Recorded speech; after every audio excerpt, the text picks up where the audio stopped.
Yeah. What up, though? What's popping? What's happening? What's going on? You're back in the lab with your favorite neighbor, your man Mark Nash. He is I am here. Another great episode of Breaking Beats. How y'all feel? What's the damn deal? What a night. What a fight. Man, we had a beautiful day of boxing all day long. Truly enjoyed it too. Shout out to my man Fred. Fred in here early. What up? Somebody said all the best, bro. Niho. It's all good. You win some, you lose some. Somebody said salute my boy Mark. He said fact, tortoise, drinking coffee, showtime in a few minutes from the one and only 404 Pioneer doing this damn thing. All right. Man, we got a lot to talk about.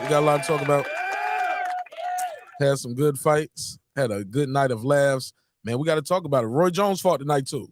And he lost. Damn, man. Roy Jones lost. We got an announcement. We got Laura versus Wood coming. What's that? Mark. Let me screenshot another flyer. That's terrible. Look a little dusty right there. We got to talk about the AJ shit, do a recap on that, of course. But damn, man, Dogboe went in there and lost the fight. Lost it. I don't think he did enough to win, too. I'm sorry, man. I don't agree with how far apart some of those scorecards were. But I just didn't think he did enough to win. I'm sorry. Put a case on it. Don't think he did enough to win. Was a lot of lulls in action. Shout out to Abdullah Mason. He came through. Oh, man, what happened with our boy Jahad Tucker, man? He was getting rocked with some shots tonight, huh? Man, Jahad Tucker was getting caught with some clean shots, mean shots. But shit, he survived like a true champion. So we're going to talk about all of that. It's a little quiet in here. Let me put that background music on. All right, so yeah, we got a lot to unpack. I'm gonna drop the link out there. Foodie, pull up, holla at me. Y'all give me a second. Let me do this right here. Give me a second. Let me run the intro, get the room time to populate. Also, I need to adjust my settings over here. So, yes, your man Mark Nash, Breaking Beats. Yeah, man, this is how I was looking at the fight tonight. I had one on one screen right here, one on the other screen like this. And this is how I was looking at the fights, chopping it up with the homies. But bear with me. Let me run this intro, and we'll be right back. I'm not going to run the whole 5-minute intro. I just need to do something real quick. This is my passion. This is what I love to do. But some days, sometimes, I'm just like you, man. I hate this job. Damn, I hate this job. Damn, I hate this job. Damn, I hate my job.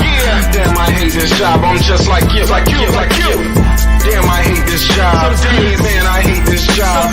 Man, I hate my job. From a good dream I awake, sun rays on my face, planning out my day, hoping this ain't the one that I catch a case. I feel so good, I feel so straight. My manager keep calling me saying, hurry up, you late. Hurry up, you lay off. Y'all, man, I hate this job. Man, I hate this job. Been trying to play it cool, but it's hard to play it off. I've been hanging on to this bullshit, cause my car still ain't paid off. I know I'm on my way up. My boy just got laid off, so y'all, man, I hate this job. Man, I hate this job. These hoes here so ratchet. These niggas here so sneaky. Y'all don't even really pay enough for y'all to only pay bi-weekly. I'm trying to double up my cash. Take this job, shove it up your area. Yo, man, I hate this job. Sometimes I wanna say, walk in and slap my boss. This shit is getting hard. Damn, I hate this job. Gotta make it out of this struggle, bruh. And I don't really mean to take it out on you. You just a customer, but damn, I hate this job. Damn, I hate my job. Damn, I hate this job. Damn, I hate my job. Damn, I hate this job. Damn, I hate this job. Damn, I hate my job. Damn, I hate this job. We're the reason why your stockholders always stay afloat. Yet I'm asking, are they hiring? Like everywhere I go, schedule will say 9, but I think it's fine if I clock in at 9:04. I work 40 hours a week plus overtime just to be bro, so Y'all, man, I hate this job. Hate that I applied. So much has transpired since the day that I was high. Told me I could advance, but you were telling me lies. Gotta give your notice before I quit, but you don't say shit right before I'm fired. Damn, man, I hate this job. Sometimes I wanna say, walk in and slap my boss. This shit is getting hard. Damn, I hate this job. Gotta make it out of this struggle, bruh. And I don't really mean to take it out on you. You just a customer, but damn, I hate this job. Damn, I hate my job. Damn, I hate this job. Damn, I hate my job. Damn, I hate this job. Damn, I hate this job. Damn, I hate my job. Damn, I hate this job. You and your procedures. You and your protocol. You and your policies. None of that shit don't apply to me. You and your quotas. You and your standards. You and your 2 sick days a year. Y'all niggas bananas. Wonder why the postman's posted with hammers. Going postal with Popo on camera. His wage got him enraged. Stressed out, it's hard to maintain. He flips the middle, grabs his. He said, if you don't get the picture, I quit. You ain't shit, mother. Man, I hate this job. Sometimes I wanna say, walk in and slap my boss. This shit is getting hard. Damn, I hate this job. Gotta make it out of this struggle, bruh. And I don't really mean to take it out on you. You just a customer, but damn, I hate this job. Damn, I hate my job. Damn, I hate this job. Damn, I hate my job. Damn, I hate this job. Damn, I hate this job. Damn, I hate my job. Damn, I hate this job. Look, man, I hate this job. I put my pants on one leg at a time, just like you. I'm out here trying to take care of my family. Damn. There we go. What is this?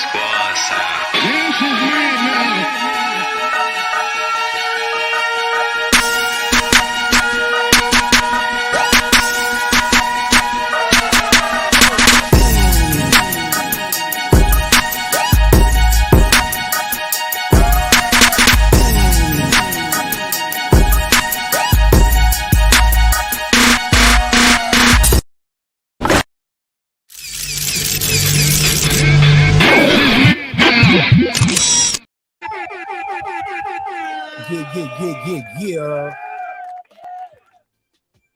How y'all feel? What's the deal? What's popping? What's happening? What's going on? You back in the lab with your favorite neighbor, your man Mark Nash. He is I am he. Another great episode of Breaking Beats. Man, we got to talk about it. We had a fight tonight, man. I watched the fight with some neighbors, and yeah, man, we got to talk about it, man. I've been calling him Dog Bay all night, like Salt Bay. I don't know why. I don't know why I thought it was Dog Bay, but Dogboe did not get it done. He did not do it for his ancestors. You know how they say, do it for your ancestors, do it for your family. He didn't get it done, bro. He lost his fight. At the end, he was talking about, man, let's do a rematch. Man, there ain't nobody doing no rematch with you, dog. You about to fight a mandatory and go about his career, bro.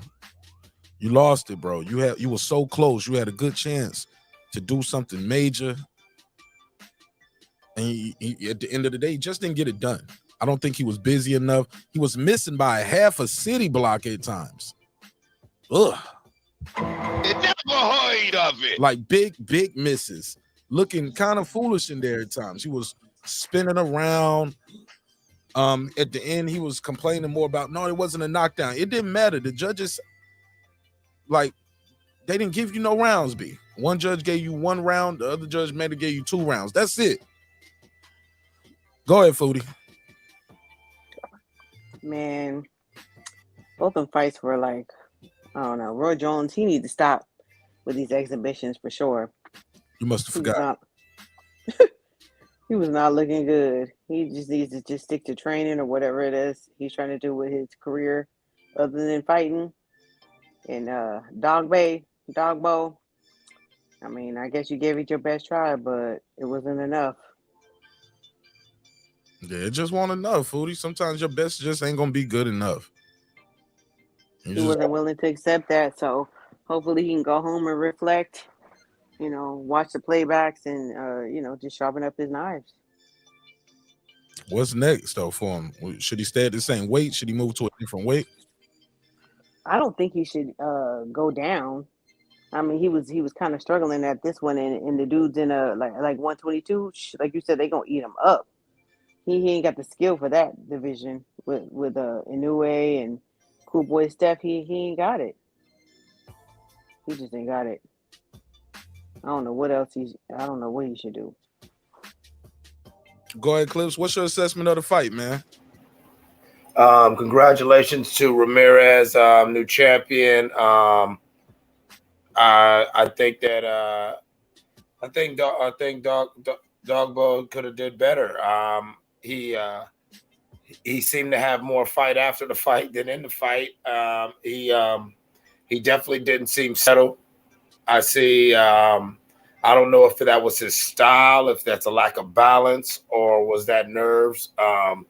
Whether the knockdown was a knockdown or not, you are highly off balance, and a punch did cause you to hit the canvas. So they've got to rule that. And not his best showing. Like you said, there are some ancestors who are rolling in their ancestral graves. But, you know, congratulations for him. Roy Jones, I don't know, man. Maybe he owed Pettis' people some money. I don't know what this was. I don't know. I'm about tired of it myself, though. I'm about tired of it. Oh, okay. You don't think he should? You think he needs to stop doing the exhibitions and shit altogether? Like it's a rep? Yeah. It's that I don't know what that was. I don't know what that was. I really saw some moments where had this not been Pettis' first professional boxing fight, we would have seen something that we all don't really want to see, and I don't think it's necessary. Roy, you're a legend in the sport. You can continue to contribute in so many ways other than being inside of a ring. Yeah, I mean, and I'm not trying to put a clock on anybody. I'm just saying off the eye test, who wants to really keep seeing that? Shit, God put the clock on him, homie. Sometimes it's a rep. I mean, yeah, that's why I don't want to do it, because it's already there. Like the eye test. That's what I'm saying. The eye test is showing me that, you know what, Roy, it's this ain't your thing no more, my baby. I love you, but this ain't you. You know what I'm saying? Like this ain't, you know, like everybody's got that point where it's like, this ain't you no more. That ain't him. I'm sorry. Roy was done a long time ago. You know what I'm saying? Like he was done a long time ago. Like, I mean, he's a very good fighter, but he was a highly athletic fighter, and you know, before he retired, it was over. Like he was over, you know. And I don't know why he's stretching it out this far. Like we don't want to see that shit no more. And that's what I'm saying. That's what I'm saying, Foodie. It's like I had said at the beginning of the fight, I was like, come on, man, we don't need no Apollo Creed moments. I really do think that when you get, even with Floyd, I've said it, like what are we really seeing here? I mean, as we get more advanced as a society and within combat sports, we've got to ask ourselves, all right, what are we actually rooting for? Are we actually going to encourage a situation where we're all going to see something we don't want to see? You feel what I'm saying, Mark? Like, you know, like, well, all right, yeah, well, he's a professional. Put that boy, he wants to get in the ring, put him in there. All right, now we're going to put this 56-year-old, 57-year-old in there with that 20-something-year-old just because of what he was. And when we actually see what happens take place, how we going to feel? Go ahead, Foodie. No, it's like it wasn't even very entertaining. You know, we were sitting there like watching it like, ugh. You know, so what's the point? If it's not even entertaining, why are you even doing it? You know, it just I don't know. It was just he need to stop. He need to stop. We don't want to see him get hurt, like Clips was saying. We just don't want to see him get hurt.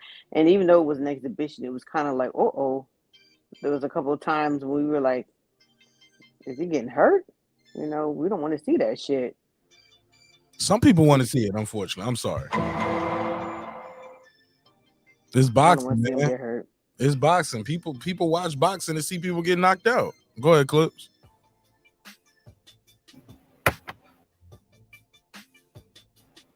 I was just laughing at the natural knee jerk. Yeah, some people want to see that shit. Fuck it, nigga.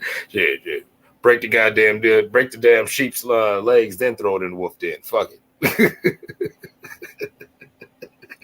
Yeah, well, a lot of people wanted to see that Evander Holyfield shit too, but that shit was sad. Like, and this is exhibition. Like, these niggas was at the tippy top of their fucking game when they was doing it. Like, they were the fucking standard, and these niggas is broke down and geriatric with it. Like, you need to stop.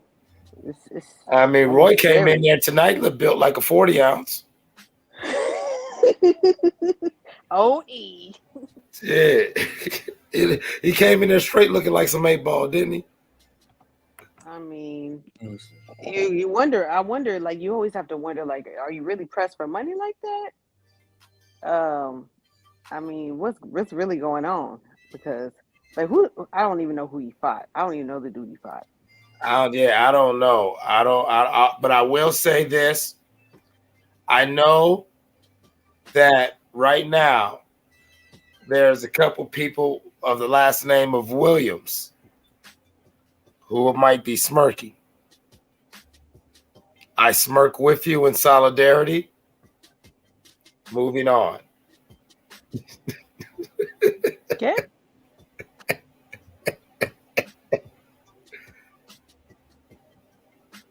I'm lost. What are you talking about? I'm just saying. Hey, I'm just saying it wasn't no broken jaw, but I'm sure the L feels a little good, and oh yeah, damn. I'm sure it feels a little good for her. There's certain people who just got a little smirk on their face right now. Yikes. HOD said Roy Jones. Maybe Roy Jones' problem is he knew the new trainer, just like AJ needed one that would fix everything, right? But ain't he the trainer? Yeah, He is. I don't know who them old brothers he had in the corner with him today. Into the corner. Damn, I didn't even notice. I mean, look, when you look at the film, it was crazy. He had some of them brothers. They have to be legends, or you know what I'm saying, old Negro League players or something. I don't know. This nigga said Negro League. His barbershop homeboys. Yeah, I'm telling you, bro. Just walk me out, hold the bucket for me. Man, Roy Jones didn't even have like a robe or nothing. I didn't. Yeah, that was weird. Let's talk about that, Mark. In the trunks, like. Yeah, 1 minute we was talking and Mark Nash was like, Roy Jones in the ring. Like, what the fuck? No ring. Yeah, I had to switch over real fast. Like, what the fuck going on? No, y'all must have forgot. I'm like, no. No, nigga, you forgot you 54, dog. 54. This shit dangerous. Was riding high and shit. Like, There was times in there too, like you said, Clips. Like if he could have got really hurt in there real bad. Yeah, there was some real moments where it was. I honestly felt in the 6th and in the 7th round there was 3 good moments where it felt like Pettis had respect for Roy, and he knew that okay, I clearly won this round. Let me just take these 20 seconds off. That's just my eye test.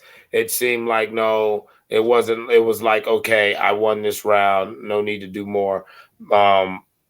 In the same vein, what I would always say about Floyd, how you could tell how once Floyd realizes he wins the round, it just becomes about, now you chase me as I pull and counter your ass to keep pointing you out and run the clock out.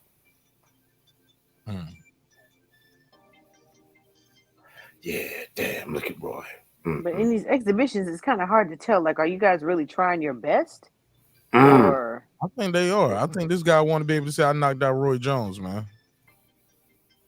At any age, I don't care. I think these dudes still want to be able to say, I knocked out Mike Tyson, Roy Jones, Floyd Mayweather. They still want to hurt these guys. Oh, yeah, because once you get a name, like I always tell people, like, in so many aspects of life, once you get a name or that reputation, now you become more of a trophy than anything. Like you're no longer just a person. You're also a persona. You're also a status symbol. You feel what I'm saying? Like just to say, I got such and such in my corner. I got such and such on my resume. You know, that somehow qualifies you. I And a just lot can't of imagine you getting any clout off of beating a geriatric, you know, retired fighter though. Like, how much clout can you really get off of that? man, in this clout hungry world, all clout is clout. Until it's too much clout, as in the BT Savage shit. You know what I'm saying? You know what I'm But saying? didn't Roy and Tyson fight twice? Only once, I This believe. exhibition shit? No? I believe it just once. I thought there was another one and no one even watched that second one. Nah, it was only once. Cause remember, Mike Tyson said they didn't pay him everything he's supposed to get the first fight. Mm-hmm. And Roy was running for his life that whole fight. Like, I ain't mad at him for it. Me neither. Shit. That is Mike Tyson, and you know, and it was Triller, so they wasn't really in Mike Tyson's blood and piss, like say, you know, a normal boxing sanction would be. And you know, for all you know, Tyson probably was in there off a little bit of this and a Mike little was bit on of them that, steroids. He was but a on them little bit of steroids for sure. and he was off of Peru's finest, and so you know. He ain't on Peru's finest no more. That nigga be on them steroids though. Like that nigga on them fucking stem cells and shit. Yeah, stem And, cells. and Roy ain't got access to that kind of technology and shit. That kind of biologics. Shit, So I tell you what, judging from his body in that damn ring, and one thing he do got access to is some chicken wings. That nigga, he came into the ring like, is he ready to fight or is he just, you know, fuck it, man, let me get this chick. I'm wondering what that check looked like for him to go out there looking like that, though. I wonder about that too. I do too. It's like nice, yo. They had to pay him crazy, fam, for him to be like, you know what, They had to pay him crazy. I would hope so. I would definitely hope so. A legend of Roy's caliber. Forget the fact you went out there and caught an L, you know, just the fact that to get you out there, to get you in the ring. It's like, please tell me, Roy, you're not just going out there just for a bag. Don't tell me it was just like a bag where it was like, oh, a couple 100,000. You're like, Roy, where you jumped at that? Nah, it ain't 100,000. You know it's more than that. You feel me? It better be. You feel me? Let me see if I can pull up the purse real quick. Let me see. Roy Jones. What will be interesting is the exhibition between him and Antonio Tarver. Man, Tarver's ass ain't, man. Tarver's not getting back in shape. Tarver Ben ate himself out of boxing. By the time he did that movie with Sylvester Stallone, Tarver was already damn near. Tarver blew up soon as he knocked out Roy Jones. Tarver started gaining weight. I can imagine their fans wanting to see that shit though. Like, who wanted to see this shit? I don't know. I mean, we saw it. I mean, Tarver did it twice. I don't think Tarver's got nothing to prove. Tarver did it on Roy twice. Yeah, for real.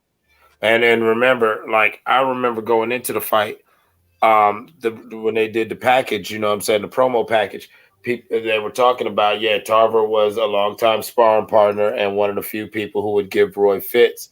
And Tarver kept talking about how he always kind of took it easy on him in sparring, but Roy, whatever. So Tarver was very confident about fighting Roy, and he knew that, you know, Tarver always said, in my mind, I knew we'd always cross paths, and so I always paid attention.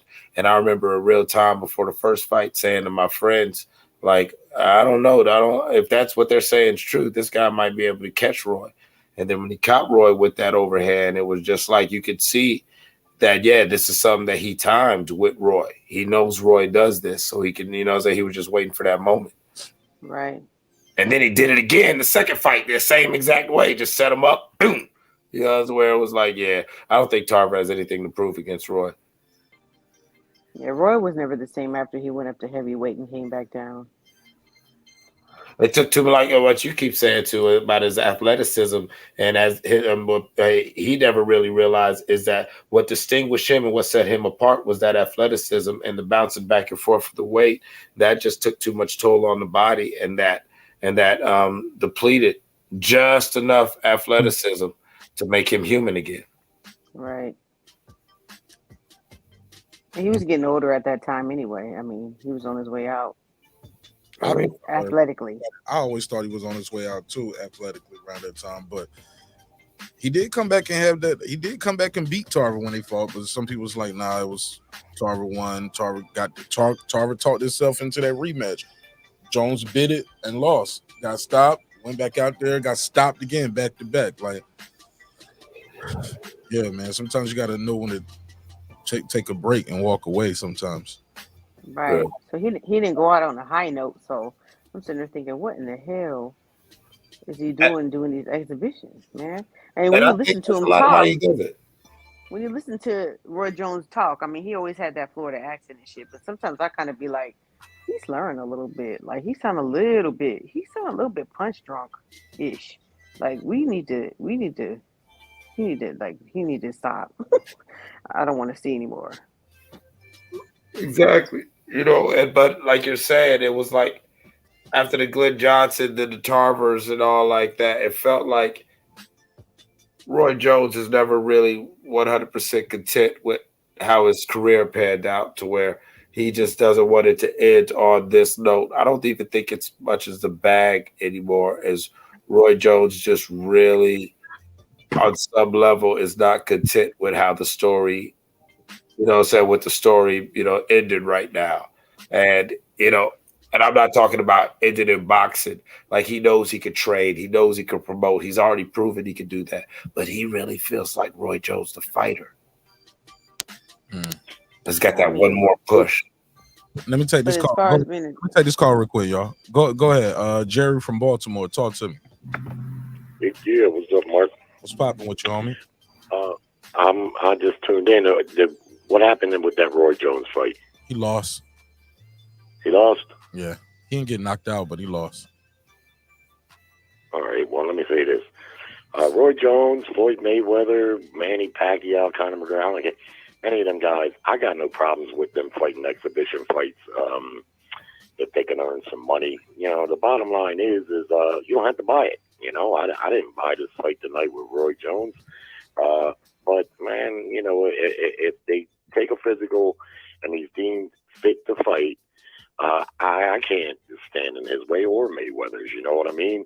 Especially Mayweather. Mayweather gets millions of dollars, cashing in on his name, basically taking on guys he's going to whip. Right. If you can make $10-12 million in 20 minutes, you'd be a fool not to. Even if you got the type of money he's got, he is Money Mayweather, and that's big money for, little effort overall. But I do want to say this. I watched Roy Jones' whole career, and I told you this before, and people, I don't know, they reacting differently. Roy Jones was overrated. If you look at who he fought when he was considered to be the pound-for-pound best fighter for 10 years, go look at who he fought. I just watched a thing with him like prior to this fight where he was saying, what happened to the best fighting the best? Well, when Roy Jones was the light heavyweight champion, he did not fight the best fighters. Chris Eubank, Nigel Benn, Steve Collins, Darius Mikulicki, and maybe Gerald McClellan you could maybe throw in there too. His the top fighters that was around him, he didn't fight not one of them. Not one. Instead, he fought Richard Frazier, David Telesco, Reggie Johnson, he was a middleweight belt holder for a minute. Wasn't a bad fighter, but just go look at who he fought. Those guys, he fought that Australian guy, was a garbage man. Tony Thornton was a postman. They weren't even full-time fighters. It was a thoroughbred in there against a track, just like a regular farm horse. And of course, he looked good beating them because he was super athletic and he was heavily favored to win those fights. And off of that, I don't know. I'm not saying Roy wasn't what he was because, he may be the most physically, athletically gifted fighter that I've ever seen. In his prime, he was hell, man. But I just, to me, when he was considered pound for pound, too many big fights. If he was around today fighting that caliber of opponents in today's world with everybody chiming in on YouTube and this and that, he would be getting all sorts of criticism, all kinds of crazy criticism for those opponents. and that went on the whole time. You had the Crossroads fight with Hopkins early on, which is a dreadfully boring fight where he stunk it out the whole fight. His best win was against James Toney. That, to me, hands down, his best win. Beyond that, tremendously gifted fighter, but the resume is lacking. Well, all right. Anybody got anything to say? Agree? Reggie said that's a lie. What you mean? What part, Reggie? What part? But I do remember, but to be fair, some of those guys, a lot of those guys he was fighting, bro, was his mandatories. Like that guy Richard Frazier was a mandatory. I remember that. Yeah. Well, they were his mandatories, and I remember HBO signed them to a big deal, and they, after a couple fights, they were losing their shit because all he wanted to do was handpick. He had all those belts, and he wanted to handpick these mandatories. He had what, like 6 belts at the time or something, 5 or 6 belts, right? You're right. Undisputed. Got a lot of mandatories. You just kept fighting the mandatories and then went up to heavyweight. But this is why you hear a lot of controversy about how much do belts matter in boxing. And that's been a heavy topic on a couple of shows, other shows recently. And I agree with the host of the other show. The belts, man, it's who you fight. That's what really counts.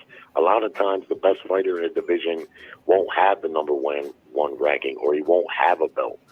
So you look at those mandatories, Roy Jones was heavily favored to beat him. Now, I'm not saying he wouldn't have beat Eubank or Steve Collins, because frankly, at that point, I would have picked Roy to beat those fighters. But we don't know. We don't know because he didn't fight them. And those were the big fights for him. He didn't fight not there one of them.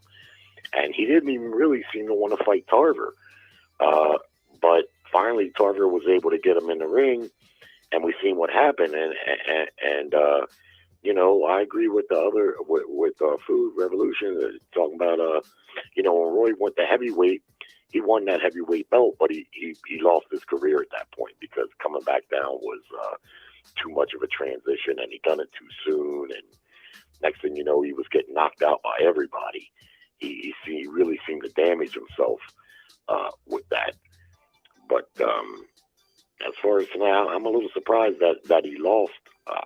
You know, what was that, a UFC fighter that he fought?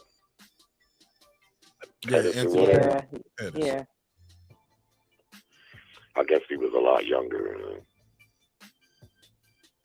Pettis, how old is Pettis? Well, what I will say is that you can't knock a fighter for fighting his mandatories. You know, I can. Yeah, I can.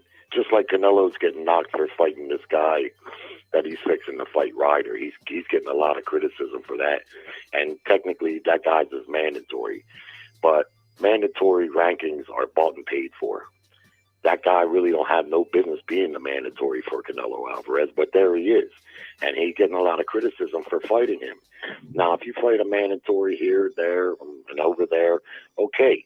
But if there's big fights to be made, that's what the fans want to see. And that's to me what is going to determine in the long run, you know, really where your legacy is, because, you know, mandatories, oftentimes we see it all the time. A lot of times a mandatory, someone you never heard of, someone that really didn't do anything to deserve that position. You know, yeah, so Jerry, but by your logic, what you're saying is that the name supersedes whatever, and if we go by that logic, then we will miss a lot of diamonds in the rough.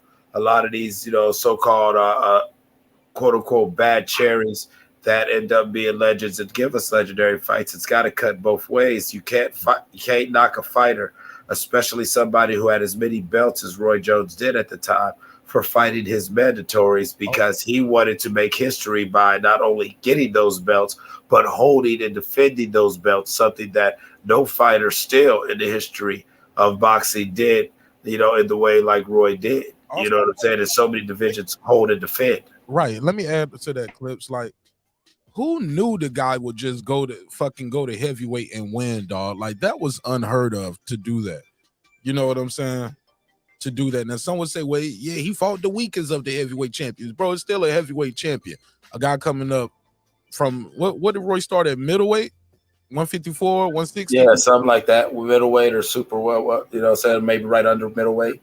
So for this guy to go up there and to, I'm just saying, bro, you got to get the dude his flowers, Jerry, because he's fighting the mandatories, and it's a lot of them. And far as Canelo, what you said about Canelo, I got to disagree on that. He did just fight Triple G, and motherfuckers wanted to see that. I didn't want to see it, but some people really believed in Triple G. That shit sold. It was a sold-out crowd, so that shit was packed. It was like, where they fight at? I just know it was like, I'm looking at it right here, 22,000 people came out to see it. That's a lot. Some people don't, 22,000 people don't go see a Hawks game. Pay-per-view, it sold anywhere between 550, sold over 500,000 buys, bro, almost 600,000 buys in this climate. Right. People wanted to see that. So I think that was a bad but example. don't leave out the fact that Golovkin fought tooth and nail twice with Canelo, and Golovkin was a unified middleweight champion when they fought that third fight. No, they fought, but they fought at 168. I know where they fought at, but still, there was a close history of two close fights. But Jerry, but you're making my point for me. You said Canelo ain't fighting because you said he's fighting this mandatory now. His last fight, bro, he just fought a fight that people really wanted to see. The fight before that, it was over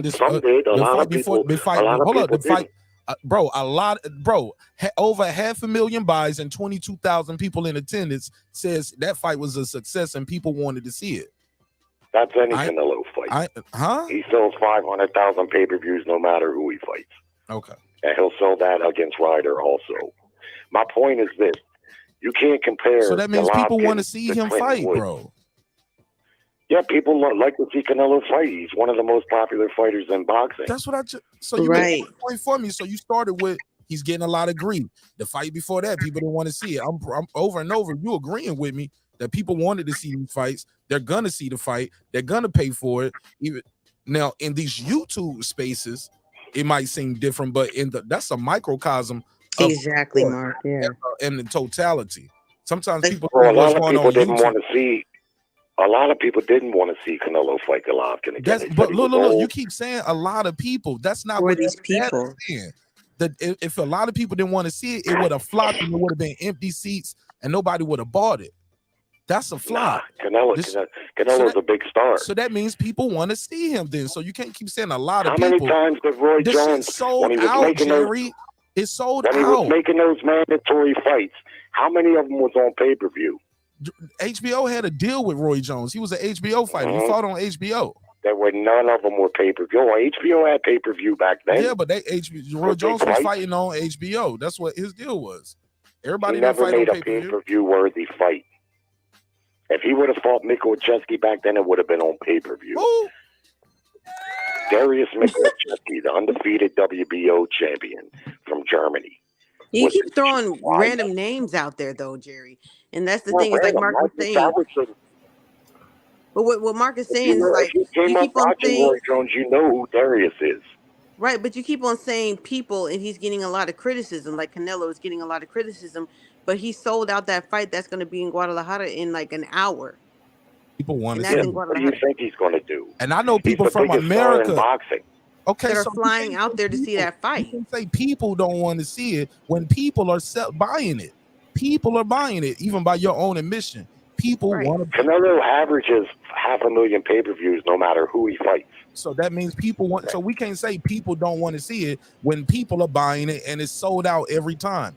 People want to say who doesn't want to see it. We can tell you who does, but you can't say who doesn't. Hey, look, when he's fighting in Carson, California, that shit that holds 8,000, right?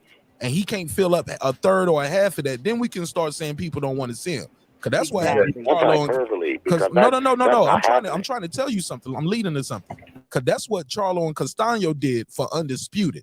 People didn't want to see that. That's an example of something people don't want to see, where it's on regular Showtime, and it's for Undisputed. Everything on the table. And what happens? You put it in a venue that only hold 8,000 people and less than 4,000 show up. That's something people didn't want to see, Jerry. You don't think not 22,000. packed out. What? No. What that really is those guys aren't nearly as popular as Canelo Alvarez. Canelo Alvarez can fight anybody. It's going to sell 500,000 because people want to see him. In Mexico, if he fights in Mexico, he can fight in an 80,000 seat stadium, and it's going to sell out. Of course, he's a popular fighter. Roy Jones back then, when he was pound for pound best fighter, not only was he not that popular, he was far from the highest paid. Several fighters in boxing. Ryan Garcia was popular. He won't on pay-per-view till he teamed up with Tank Davis. He won't doing 22,000 in the room. Because he fights on a subscription-based network. And so does Canelo, and his shit is pay-per-view, right? So that means nothing. But he's the only one, right? But if he was like that, they could have did it. They could do it. Why is Canelo the only one? Because he's the most popular. But you're missing my point, though, Jerry. Listen, they know, though, but he'll sell. Let me tell you something, though. I'm just telling you, popularity don't always fill up the room, bro. I know some people that's popular, and they don't pack out 22,500 buys with everybody they fight. Manny Pacquiao super popular. Manny Pacquiao don't do 500,000 buys and 22,000 packed in the room every time. Not now. Better. Not now, but he's still super popular though right now. But when he was in his heyday, he did. But you're comparing two different eras. I think you changed the point. You're comparing two different eras. I don't want to argue no more. I just wanted to finish his call though. My point simply is this: go look at Roy Jones' resume when he was the light heavyweight champion. Tell me one great fighter that he beat. One, the best fighter he beat during that whole time was Virgil Hill, who arguably was not a great fighter really himself, but I'll give him that. I'll give him the Virgil Hill fight. Name for me, when you look at it, and just be honest, put aside your personal like for Roy Jones and just look at who he fought. I guarantee you, if he was around today fighting that level of competition, fight in and fight out, he would be getting heavily, heavily criticized. Bro, you got Canelo Alvarez fighting a mandatory, just won, and he's getting a lot of criticism for it. Bro, because they want him to fight Benavidez and Charlo and this and that, you know. Benavidez, Benavidez just had his first real test. You get what I'm saying? Caleb Plant didn't have his first real test until he fought Canelo. You get what I'm saying? So what are we saying here? I don't get your point. A lot of these dudes need to fight each other. Canelo can't fight them all. Some of these dudes need to fight each other. And I thank God that Caleb Plant and Benavidez both took the challenge and start fighting each other. You get what I'm saying? That's what need to happen. I agree. They need to fight each other. But he can't fight all of y'all. Especially he's trying to. He don't win up in weight. Got a title. Don't win up in weight again. Got another title. Y'all still sitting around. Dudes still sitting at 160 talking about they want a Canelo fight. Canelo trying to go back and fight, get back at 175. So, but far as your thing about Roy Jones, entirely. Back when Nigel Benn fought Gerald McClellan, and what happened in that fight, that was a perfect time for Roy to fight Ben. Oh. And it would have been a great fight because Ben was a big star over in England, and Roy was big over here. It would have been a great fight. I remember people pining away for that fight, but it never materialized. But guess what? Eubank and Ben fought a couple of times. Eubank and Steve Collins and Nigel Benn, they all fought each other. Roy didn't fight none of them. And that includes Mikołajewski.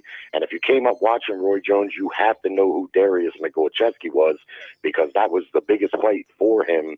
And the one title he didn't have, the WBO title that Mikołajewski had. And never happened. Again, it was David Telesco and Richard Frazier and Clinton Woods and guys you knew going in hands down.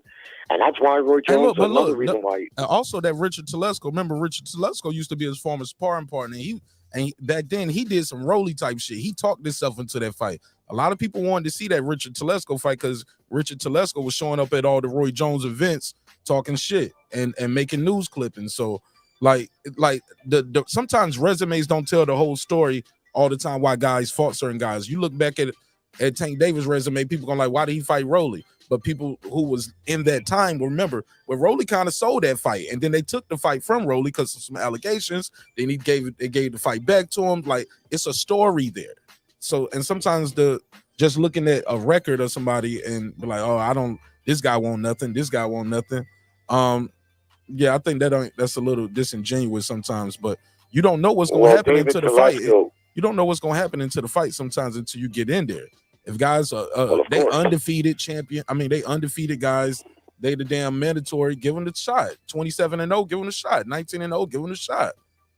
Yeah, well, Telesco wasn't as mandatory. I'm talking about Roy Jones. I'm talking about David Telesco. The reason Roy Jones fought David Telesco is because Klitschko was scheduled to fight and he got injured and he pulled out. And Roy Jones said, I'll fight David Telesco on a short notice and just go ahead since he's talking shit, because he went to Roy's press conference after his fight prior. Okay, so you making my point for me again. So it was the reason why he fought him. Well, what's your point? But you just shit on the fact that he fought him. You just shit on the fact because he called him out. No, but hold on. No, you just said, okay, he fought him because Klitschko was injured. He's doing that for the network, right? He's saving the date, right? That's called saving the date. Where I don't want, getting a payday also. Okay, that's really cool. Well, he gonna get a payday regardless. He gonna fight. He gonna get a check. Well, not if he doesn't fight, because no. If he fights, if he fights, he gets a check. So he gonna get a check but he wasn't anyway. Scheduled to fight on that date. So he saved the date for the network. Klitschko, you said Klitschko got a payday. He gonna get paid anyway. That's not even a big payday. But he wasn't scheduled to fight that night, Mark. Okay. Well, you know what, Jerry? I realize you got your mind made up, and I'm not here to change your mind. So I appreciate you. Yeah, I know, but you're not hitting me with any facts, really. You're just hitting me with opinionated scenarios about, this and that. No. I'm back in the chat. I'm gonna catch up with you. And who he didn't fight. I think we're saying something. I'm telling you who the top fighters were, and the fighters that he fought, and the fighters that he didn't fight. Factual shit. Okay, cool. What up, gangsta? All right. I'm gonna tell him like this. Hey.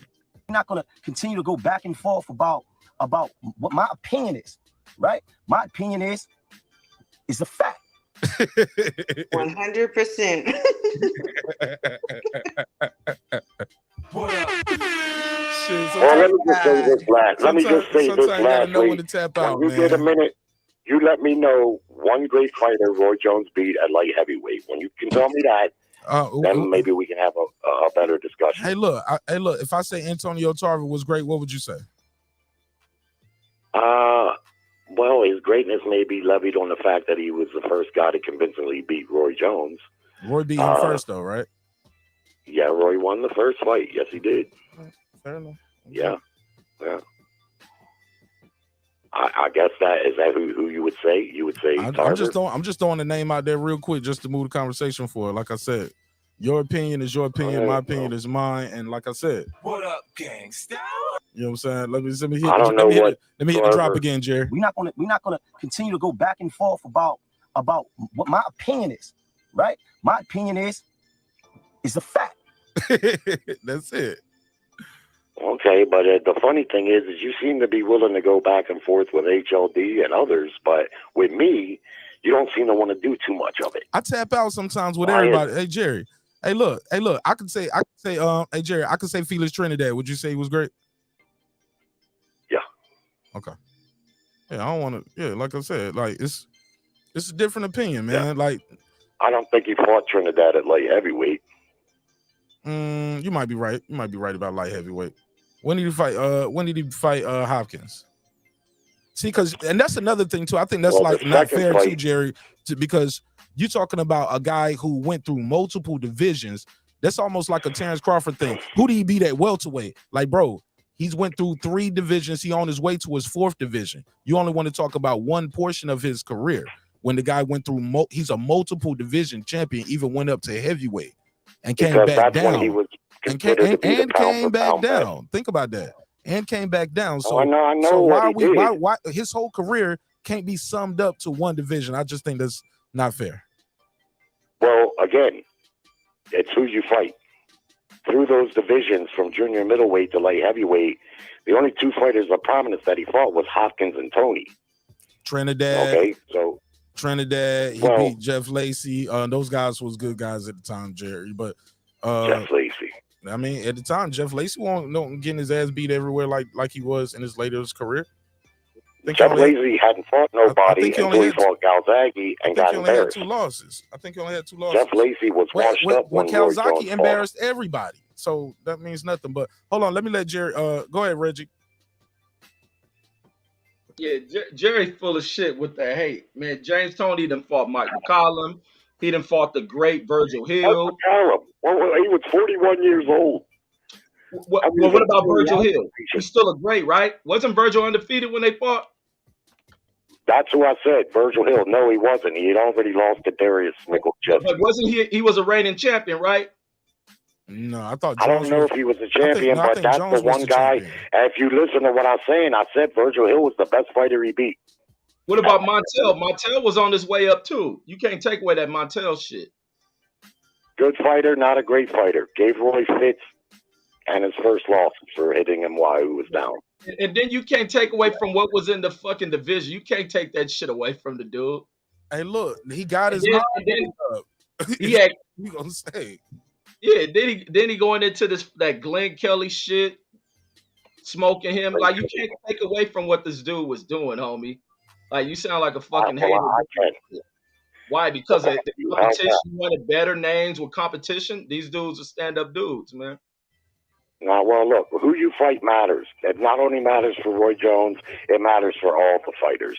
And so that's what's in the division, just because. Rated pound for pound #1, I got to see on your resume wins against opponents that suggest you deserve to be rated #1. Not just because you look fabulous against guys that you're heavily favored to beat. I said the same thing about Gennady Golovkin when they was trying to say he was #1, when he made 18 straight title defenses by knockout. I told anyone who would listen, the guy ain't fighting nobody. Everybody he's fighting, he's heavily favored to beat, and he's looking good beating them, but what do you expect?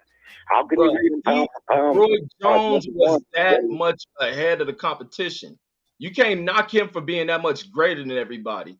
Like you wasn't fighting the top competition. That's the problem. He's fighting everybody who was in front of him, who called out. He didn't duck nobody. You can't list nobody. He ducked. The top guys, I just told you who they were. He didn't fight one of them. So how can you sit there and tell me? Name the top guys you're talking about. He already named them, Reggie. He's right. What are you talking about? Nigel Benn and them? You talking about what those names? Why he didn't fight him? Why he didn't fight him? Did he duck him? I don't know why. I just know that he didn't. So why pull that shit out your ass if you don't know why? He didn't fight. I think Nigel Benn didn't. Wait, did Nigel Benn ever fight James Toney? Because I remember James on his ass. No, they never fought. Did Chris Eubanks ever fight him? I think James Toney was on his ass too, right? Did anybody rate Chris Eubank or Nigel Benn the #1 pound for pound fighter in the world? No, don't give me that shit that they fight him. They were big names, right? So stop the hating shit, homie. Hey, look, just let him. Look, just let him. Yo, just let him have his. Because when the facts are presented, you just don't like them. Jerry, I accuse me of hating. No, you ain't no hater, Jerry. Your opinion is your opinion, man. And how you feel about it, that's how you feel about it, and it's all love, bro. But we got to move forward. We can't keep, like I said, we can't go back and forth about somebody's opinion. You know, it is what it is. You know what I'm saying? It is what it is. Fair enough. Yeah. All right, good. Yeah, my man, you did good though. You held your own, Jerry. All right, Mark. Peace. Go ahead, Champion Heart. Champion Heart, talk to me. Yeah, can you hear me? Yeah. Cherry over here hating on Roy Jones. We're not gonna continue to go back and forth about my opinion is, right? My opinion is it's a fact. Yo, let me get that drop real quick. I said Hussein Rockman, my boy Rockman. I'll give you the $2. I'll give him the $2. All right, pay him the $2. Oh, pay the $2. Yeah. Did you hear what was going on, Champion Heart? I think you did. That's why you clicked the link. Like, man, let me get up in here. Yeah, can you hear me? Yes, sir. Go ahead, talk to us. Yeah, yeah. I mean, Jerry's entitled to his opinion. You know, of course, we don't have to agree with it. You know, the thing is that Roy came in an era where, in that not in the light heavyweight division, but in the lower weight classes, there there was no he had no Hagler, he had no Leonard, he had no Hearns. You know what I'm saying? So he came in an era, man, where he was just dominant. You know, because of his athletic skill and how fast he was. Now, when he moved up to the heavier weights, you know, he had to be careful who he fought because he wasn't a natural light heavyweight. You know, so like you were saying, you can't take away what he did in those other divisions because he didn't fight who you feel he should have fought in a heavier weight class. Those guys were able to punch through his guard, and you saw that with when he fought Tarver. Yeah. You know, but look, go ahead. Yeah, you know, but also, you know, when he came back, you know, from that weight class, like I said, and you guys mentioned it, you know, that took a toll on him. And then, like Foodie was saying, you know, he was getting older, so he was at the end of his career, and all of the athleticism that he was able to get away with early, later in his career, he wasn't able to get away with, you know, with that because his fundamentals did lack, but because he was so fast and so athletic, he could get away with certain stuff. Right. You know, but as he got older, he couldn't get away with that stuff anymore. But this is another thing that goes into Jerry trying to strip away from Roy not fighting McCullough and all that. McCullough was fucked over in '95. Roy Jones on his way. Exactly. Reggie McCullough got messed up by Ben. Ben retired after that. Yeah, so Jerry just really expressed how much he hates this dude. Like Roy was on a different trajectory than all these dudes. Are you guys talking about McCollum or McClellan? Like Gerald McClellan? Gerald McClellan. No, right. No. I thought y'all said Mike McCullough. Like no, McCullough. Gerald. No, he said Gerald McCullough. Oh. Gerald McClellan was done after he fought Ben. Talking about Roy never fought him. Fix your audio, Champion Heart, when you're not talking. Like it's starting to make a radio noise. But look. So what? When was he expecting Roy to fight him? I don't know. That just shows how much he hates Roy. There's no way he could have fought him after he fought Nigel Ben. Right. The man was like completely done, paralyzed and blind and deaf and everything. What year was that? It was like '95. It was early in his career. Roy fighting fucking James Toney and Benny Pazienza and all these cats. So Roy was at a lighter weight, basically. He wasn't even. He was in the same weight. Right. Hold on. Say that again. I think Roy's in the same weight. He's a middleweight. So that was 95. Let me see where Roy Jones was at in 95. Right. He hadn't moved up yet. What you said, Champion Heart? I said, but I don't think Roy had moved up to light heavyweight at that time either. Right. That's what I'm saying. So he's at middleweight. He was at middleweight at the time. And these guys were super middleweights. But they were different divisions.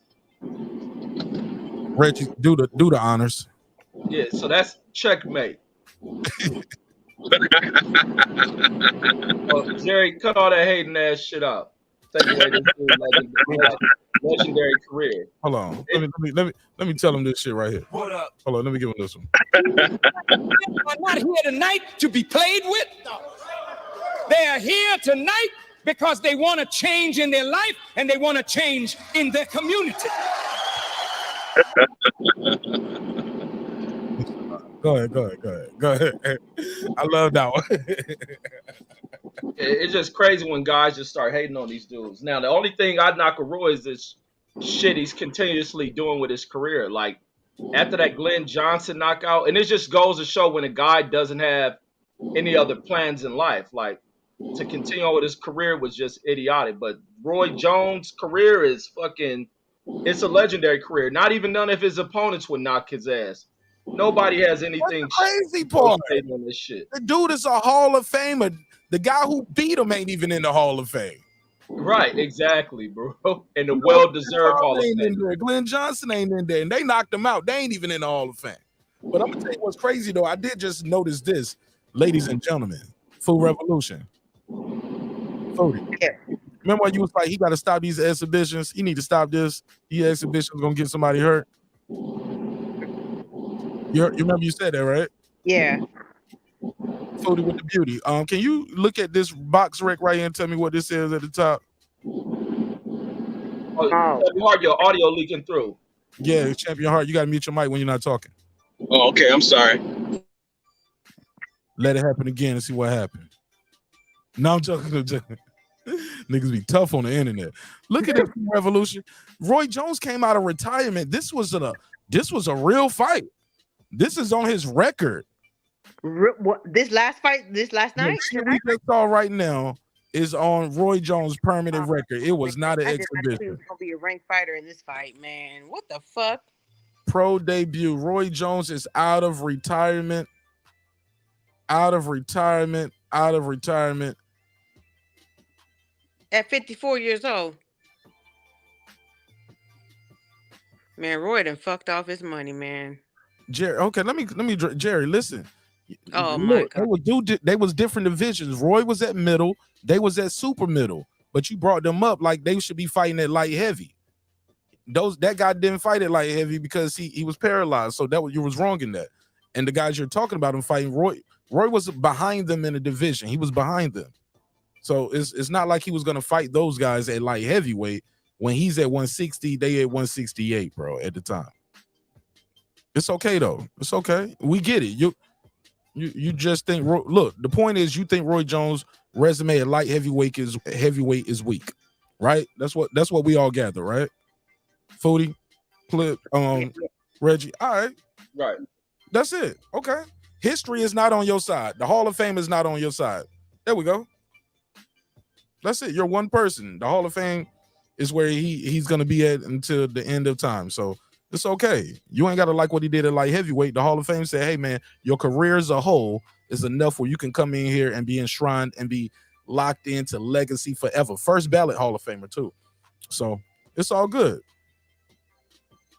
That's why I say it's your opinion, because it don't move the needle of nothing. You know what I'm saying? The man is a Hall of Famer, regardless. We can't take away his whole career because you don't like his resume at one division. That's not how the sport works. Ain't it right, Champion Heart? Reggie O, Food Revolution. Talk to me. Exactly. I mean, and the thing about, I respect Jerry's knowledge about boxing. He's been watching it much longer, obviously, because he's much older than everybody on this panel. Everybody on the planet. Did you say everybody on the planet? On this panel. Oh, I thought you said the planet. I was like, what the hell? I mean, I don't know how old Jerry is, but clearly. But my thing is that how you can count to. When he's trying to make his point, he likes to mix and match eras, and it's like, and then he talks about criticisms from whom, about what, and they are just criticisms, and those are just opinions, and then he'll just throw things in, like he just keep going back and forth. It's like, stick to the era that you're talking about. Don't keep going back. Oh, well, then Canelo, and nobody wants to, but Canelo sells out, and I mean, it's like, you got to stick to the script. Stick to the script, Jerry. Damn, I wish Jerry was still on here and I said some derogatory shit about Rocky Marciano. I guarantee he would have defended that shit. You want me to call him back? Hell yeah. I'm calling him back. Let me see if he answers the phone. Oh. I'm calling him back. Let's see if he answers the phone. Let me see if I call him back. Jerry, I'm about to call you back, man.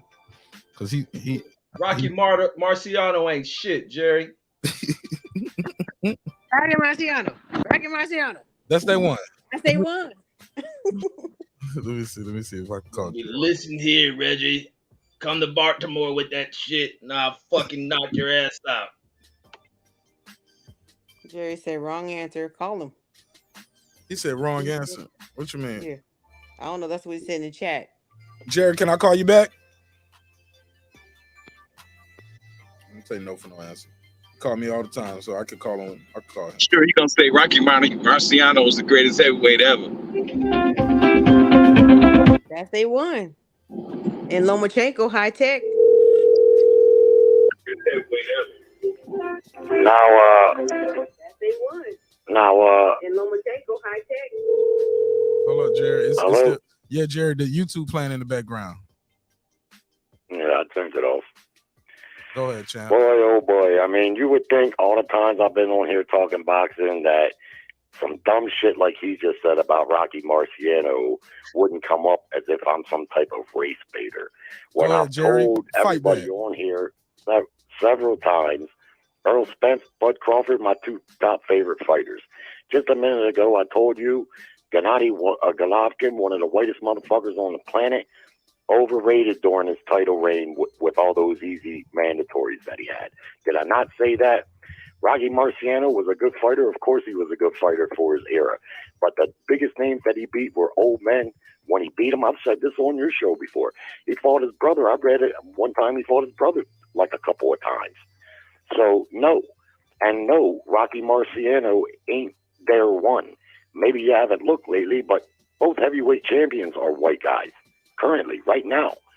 3 of the 4 cruiserweight champions are white. Both light heavyweight champions are white. The 140-pound undisputed champ until recently, white. We got plenty of good white fighters. White guys can fight just like black guys can fight. Here's my thing, and you wrapped it up pretty perfectly. I didn't say Roy Jones doesn't belong in the Hall of Fame. You never heard me say that. I never said Roy Jones wasn't very talented. Anyone could see that he was. What I'm saying, and I lived it because I was a boxing fan. By the way, I'm 53. I'm not that fucking old. I was a boxing fan when Roy Jones, I followed his whole career. I know who he fought, and I know who those fighters were when he fought them. And I remember the criticism he was getting back then. And I remember that Roy Jones, during that time, was not that popular in relation to where he was ranked as the pound-for-pound guy. There was tons of fighters making a lot more money than Roy and were a lot more popular. And the reason being was the fights. He was fighting guys that everybody knew he was going to beat. It was a hands-down, case closed. The first guy he fought that where there was even any trepidation that he might lose was Carver later on after he came back down from heavyweight. Does he belong in the Hall of Fame? Sure. Vinny Pazienza's in the Hall of Fame also. The Hall of Fame, to me, every year it gets easier and easier to become a Hall of Fame fighter. People throw that around like it's this great big credential. I mean, I guess it's a good credential, sure, but to me, that's not the end-all, be-all. Was not impressed with who Roy fought at light heavyweight. And like I said a few minutes ago, I would have picked Roy to win those fights. So should they remove Rocky Marciano from the Hall of Fame, Jerry? Should they? You choked up on that shit. Should they remove him? No, I don't think so.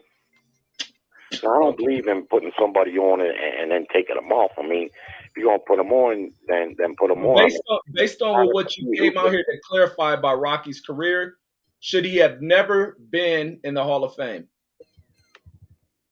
No, I would say he should have because he was 49-0. And but you claim that you claim that his record was padded. You claim that he beat his brother. You claim that he whooped on a bunch of old ass fighters. So how the fuck should he be on the damn shit? Well, it's just like Roy Jones. Okay. Like Mark said, I'm not judging Roy Jones' entire career at light heavy. I didn't talk much about his career outside of light heavy. I talked specifically about the light heavyweight division because that's where he was fighting when he was ranked the #1 fighter in the world. That's where he was fighting at. You see? So let's not conflate things, man. I'm not going to conflate, but you started off earlier before we brought this Rocky Marciano shit in now about Roy ain't did this, he ain't fought nobody. You brought it in. Now when I asked should Rocky take his trash ass out the fucking Hall of Fame, you making up all this other shit. Yeah, well, he should be in it. He 49-0, but then you got on here to make it seem like you ain't kissing up Rocky's ass that he fought all these old ass fighters, he fought his brother, meaning he didn't fight shit. So therefore, you really was saying he shouldn't be in there. Okay, well, why don't you just repeat the same thing you just said? Maybe it'll make the point stronger. Your point is weak. I told you what I know about Rocky Marciano. And you're dodging around I'm not going to give him a lot of credit for beating a fighter that is real old, a once great fighter, but they were old when he fought him. I'm not in denial about that. You see, now I could just say, well, he beat. Now, when I brought up that Roy beat Virgil Hill, or whoever, I think it was Virgil Hill, you said, oh, he was old and this and that. But now you defending Rocky and all the big names on his record. You have a comprehension problem, brother, because you can't. You're hearing what you want to hear. I never said Virgil Hill was old. If you was listening, I said Virgil Hill was the best fighter Roy Jones beat at light heavyweight. Mike McCallum was old. Oh, Mike McCallum. I knew you said somebody was old, but you still brought up that somebody was old. Okay, well, therefore, but regardless, you brought up somebody being old, so there go the point where I'm gonna still kick you in the ass at the same point.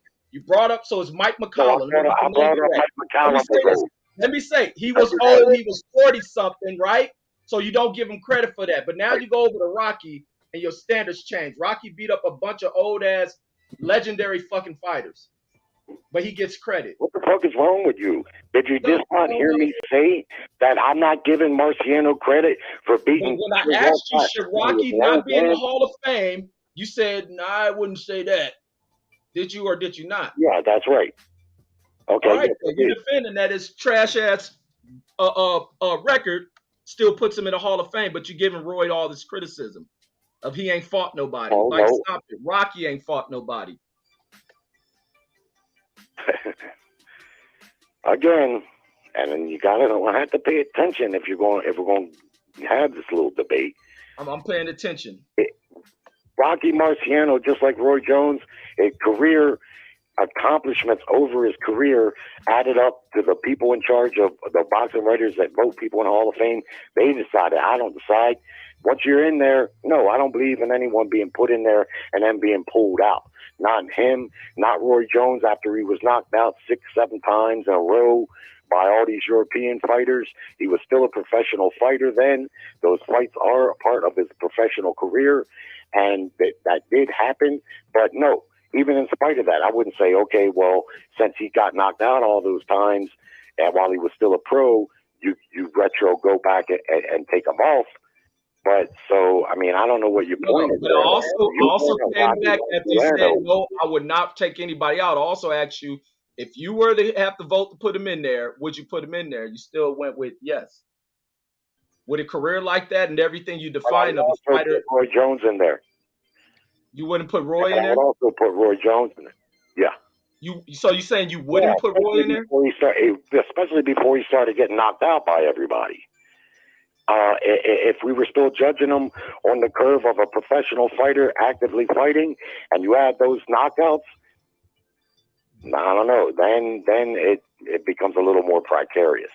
But I ain't going to hold it against him because he was well past his prime. He was damaged goods from going up in weight. And I'm going to tell you straight up, man, I'm a Roy Jones fan. Certain people can't handle any little bit of criticism about their favorite fighters.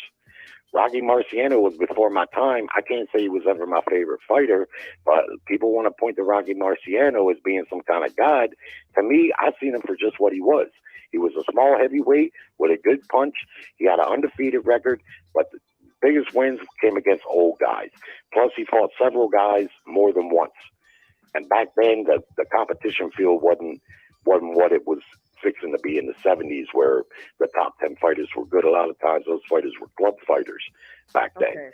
Club fighters, on par with the club fighters Roy Jones fought. We get it. But you guys got to forget that there are listeners and there are other people on the panel, and you guys are just having like a personal conversation about Rocky Marciano, and nobody really wants to hear that shit. Checkmate master over here. Thank you for now you don't want to hear it, but yet you wanted to call back and go. No, Jerry, I did not want you to call back. Mark wanted you to call back. That wasn't her. That was Reggie. Okay, and whoever it was, and y'all got it off. Y'all got it off. Y'all got it off. That was 10 minutes. Y'all got it off. Yeah. Well, I hope we're clear on things. Yeah, you the just boss. Because you criticize somebody. Yeah. Well, just because you criticize somebody doesn't mean that you hate them. I'm not hating on Roy Jones. I know my opinion on him is not the popular opinion. I'm not saying Roy Jones isn't a Hall of Famer or that he wasn't a great athlete or fighter. What I'm saying simply is that light heavyweight resume is not good. Hey, look, I'm gonna set up a debate with you and Jerry, man. Y'all want to do this Roy Jones debate? Let's set it up. Let's just put it on the schedule. I want to see y'all arm wrestle. Let's set up the battle. I only want to arm wrestle you, Full Revolution. Oh shit! Never heard of it. I'm down for it. Oh shit, my heart. Oh Lord, Elizabeth, I'm coming. She shot me down, baby. All right, Jerry. Thanks for being a good sport, my brother. Let's set up that debate. You and Reggie. It'll be organized and structured. Like, you know, he ain't gonna cut you off. You ain't gonna cut him off, and y'all each have y'all rounds. Let's set it up. Battle. Y'all do your battle. All right, cool. It's gonna be a battle too. Hey, Reggie, you can get personal. Everything. Breaking Beats Battle League, nigga. Let's go. Yeah. And look, and the people who want to see that battle, they'll pull up and see that battle. You get what I'm saying? You got the singing battles going on. We got the Rocky Marciano debate battles going on. I want to see the arm wrestling, maybe a little beatboxing. Jerry said the white boys run boxing though too. Y'all let that slip right past you, Reggie. Like, pew. No, I heard his ass. I heard him say that shit. He started off with, some of my friends are black. Right? And I like and then he circles right around to Fury and Usyk. White boys are amazing, Reggie. They're running boxing. White boys can fight too, just like black boys can fight too. Tim Zoo's about to whoop Charlo's ass. I was like, oh shit, Jerry. I was like, Jerry, don't take the bait. He took the bait. But got him right where I want him. Man, some of y'all, man, I would love to see y'all do a battle, man. I would love to see y'all do a battle. I would like to see Reggie, HLD. I've already seen Brandon. Hey, look, Brandon. HLD lost earlier today. I see Megazord on his ass. It don't count. That's just an argument and over talking. That shit don't count. I'm talking about when there's some structure to it, where you can't just cut people off to make your point. Nah, you got to let him talk and you got to rebut what he's saying. Make your point. Challenge. Yeah, make a damn challenge, man. Shit, but like Sir Senior and Brandon Washington. Remember Brandon smoked Sir Boots 3-0. 3-0. Sir's still mad about that shit. I ain't seen him lately. Man, you ask him. He probably listen. I don't want to say nothing. Don't say it, Mark. I think he's still mad. Fuck it. I think it's still bad. You gonna wake him up. But when we did that other conversation the next time I went live about that man, this real shit, I was like, damn, why is he so on edge? Oh, then it connected the dots. I was like, last time he was here, he lost that battle. So that nigga was like, nah. That nigga was just extra assertive. Let me talk. Funny, man. That nigga, I was like, where this nigga get this voice from? That nigga was like, where's Sir C? You go get his chance to talk. I was like, go ahead, nigga. Go ahead, get your bars off. Fuck it. But that nigga was going in, sir. That nigga was going in. He said, now you cut me off. Now is that a woman not letting a man talk? Or is that man not letting a woman talk? She was like, are we talking about the situation or me personally? Both of them, bitch. I was like, whoa. I was like, hey, we're going to break, nigga. Like, I'm like, this show. I'm joking. He didn't say that. But that nigga voice was different. That nigga Source was talking like this. I was like, this nigga was like DMX out of nowhere. Like MC Do Dirty. Yeah. It was all love though. Sir saying if you watching the episode, it's all love, man. And I'm not talking bad about him. It's still on the internet. You can Google it. It's on the backup channel right now. But that's what I need to do. I need to make that shit a clip and put that whole battle up. And his reaction after he lost. But earlier, who was the HLD and who was going at it? That was Megazord. Oh my God. I was like, ooh, let me click off and do my hair or something because that one got too bad though. They start calling each other bitches and cunts. Bitches and pussy assholes and cunt coochie niggas and okay. Man, that shit was wild. That should be dying, man. That should be funny to me. And Reggie be egging it on. He be like, I wasn't expecting that shit from Megazord. You know, he always be controlled. You know, he used to deal with Brandon going over crazy shit. Yeah, Reggie was like, let's go, turn up. I was like, no, turn up. He said, you need to listen, man. I ain't got to listen to shit you say, Holmes. I was like, yeah. Hey, look, I can almost picture HLD pulling out the blade. You know what I'm saying? The fulero, Holmes. Yeah, on this Latin King shit. Yeah, it's all love, man. I got love for everybody, man. Shit, it's all entertainment, man. Hey, did y'all do that Robeisy's Dogboe, what you think of them scorecards, man? Them shit. That fight was way closer than that, Reggie. It was closer than that. I thought he still lost, but to only say the dude won one round or 2 rounds out of the whole 12, I thought he did way better than that. Yeah, that's what I thought. I didn't see that much from Robeisy in this fight. And I thought it was bull. Did they take that knockdown back? I didn't even hear ESPN follow up with what they was trying to review with the knockdown replay and shit. No, I don't think they took it back. That's the reason why he was bitching about it at the end of the fight. Oh, he was really tripping because I've seen people writing he was going on one and shit. But I thought that the judges were like fucked up. But it was like, in my opinion, I think Dogboe let certain posturing intimidate him. I think he paid too much into what was probably being told to him about Robeisy's, but I think he should have went after Robeisy's a little bit more. But I think he was definitely a little timid in that fucking fight. Yeah, he was swinging too wide and too wild, and his footing was off, his balance was off. So I don't know if that was the case, what you're talking about. I just think I don't know, he just wasn't ready. He ain't ready for that step up. And it showed tonight. I think he wanted, Jerry. I mean, Reggie, I think we got a battle. Well, fuck it, let's battle now. Shit. I don't need all that practice and shit. I don't know if you're ready to battle right now. But Full Revolution, like, no, these motherfuckers ain't about to hog this shit up. No, I'm done talking about it. Now we'll set the shit up. We'll set it up for when we set it up for this week. Let me get back in the chat if y'all gonna do all that. I want to promote it. I want to tell people we're gonna do it and let them tune in because people know Jerry. They know you. We'll see what happens. It'll be a long ass episode. It's gonna be fun. It's gonna be fun. I'm gonna send y'all the topic list and everything. It's gonna be fun. Let's see what happens. Let's see who wins. Jerry said you better go train first, dog. You see what he did there? That double entendre, train, dog. You better go train the dog. He ready, man. Jerry better do your road work, man. Do your road work. Jerry gonna get on this shit and sound like a damn fool. I'll disagree. I think he gonna come prepared. I think prepared to look like a damn fool. Yeah, I think he's gonna come prepared, man. He gonna have his glasses, his reading glasses on and shit at the house. Jerry gonna be in there reading his notes like this and shit. He gonna be like this. All right, Reggie, you ready? Now I hope you've been paying attention. Man, Jerry about to embarrass his That motherfucker's gonna be like this, dude. He gonna be like, if you remember, back in 1942. Hold up, that's the wrong one. That's the wrong one. Goddamn. When Jesus was a little boy, and Rocky Marciano got into a fight, and you be like, well, where you going with this, Jerry? Well, I will go if you let me finish. Now let me get my notes together. Okay. He gonna be having his fucking interrupting. His nose gonna be on the back of a damn Chinese man or some shit. That nigga be like, now General Soul fought. Okay, that's the wrong part. Let me see. Let me see. Who was it?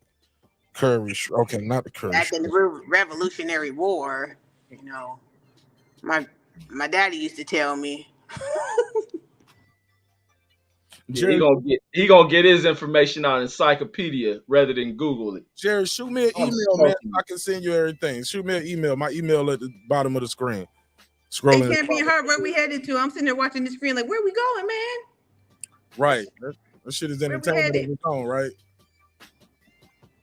Yeah, this shit like a video game. Grand Theft Auto. Hell yeah. Where you going, Champion Heart?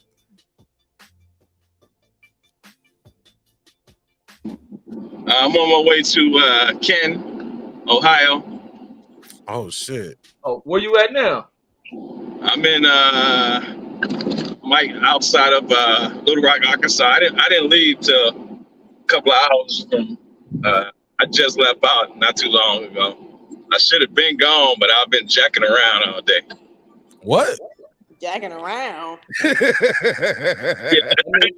messing around. I've been messing around all day. Oh, okay. I'm trying to tell us to fuck with them lot lizards.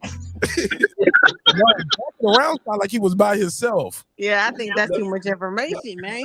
No, for the truckers, they be dealing with them little lizard.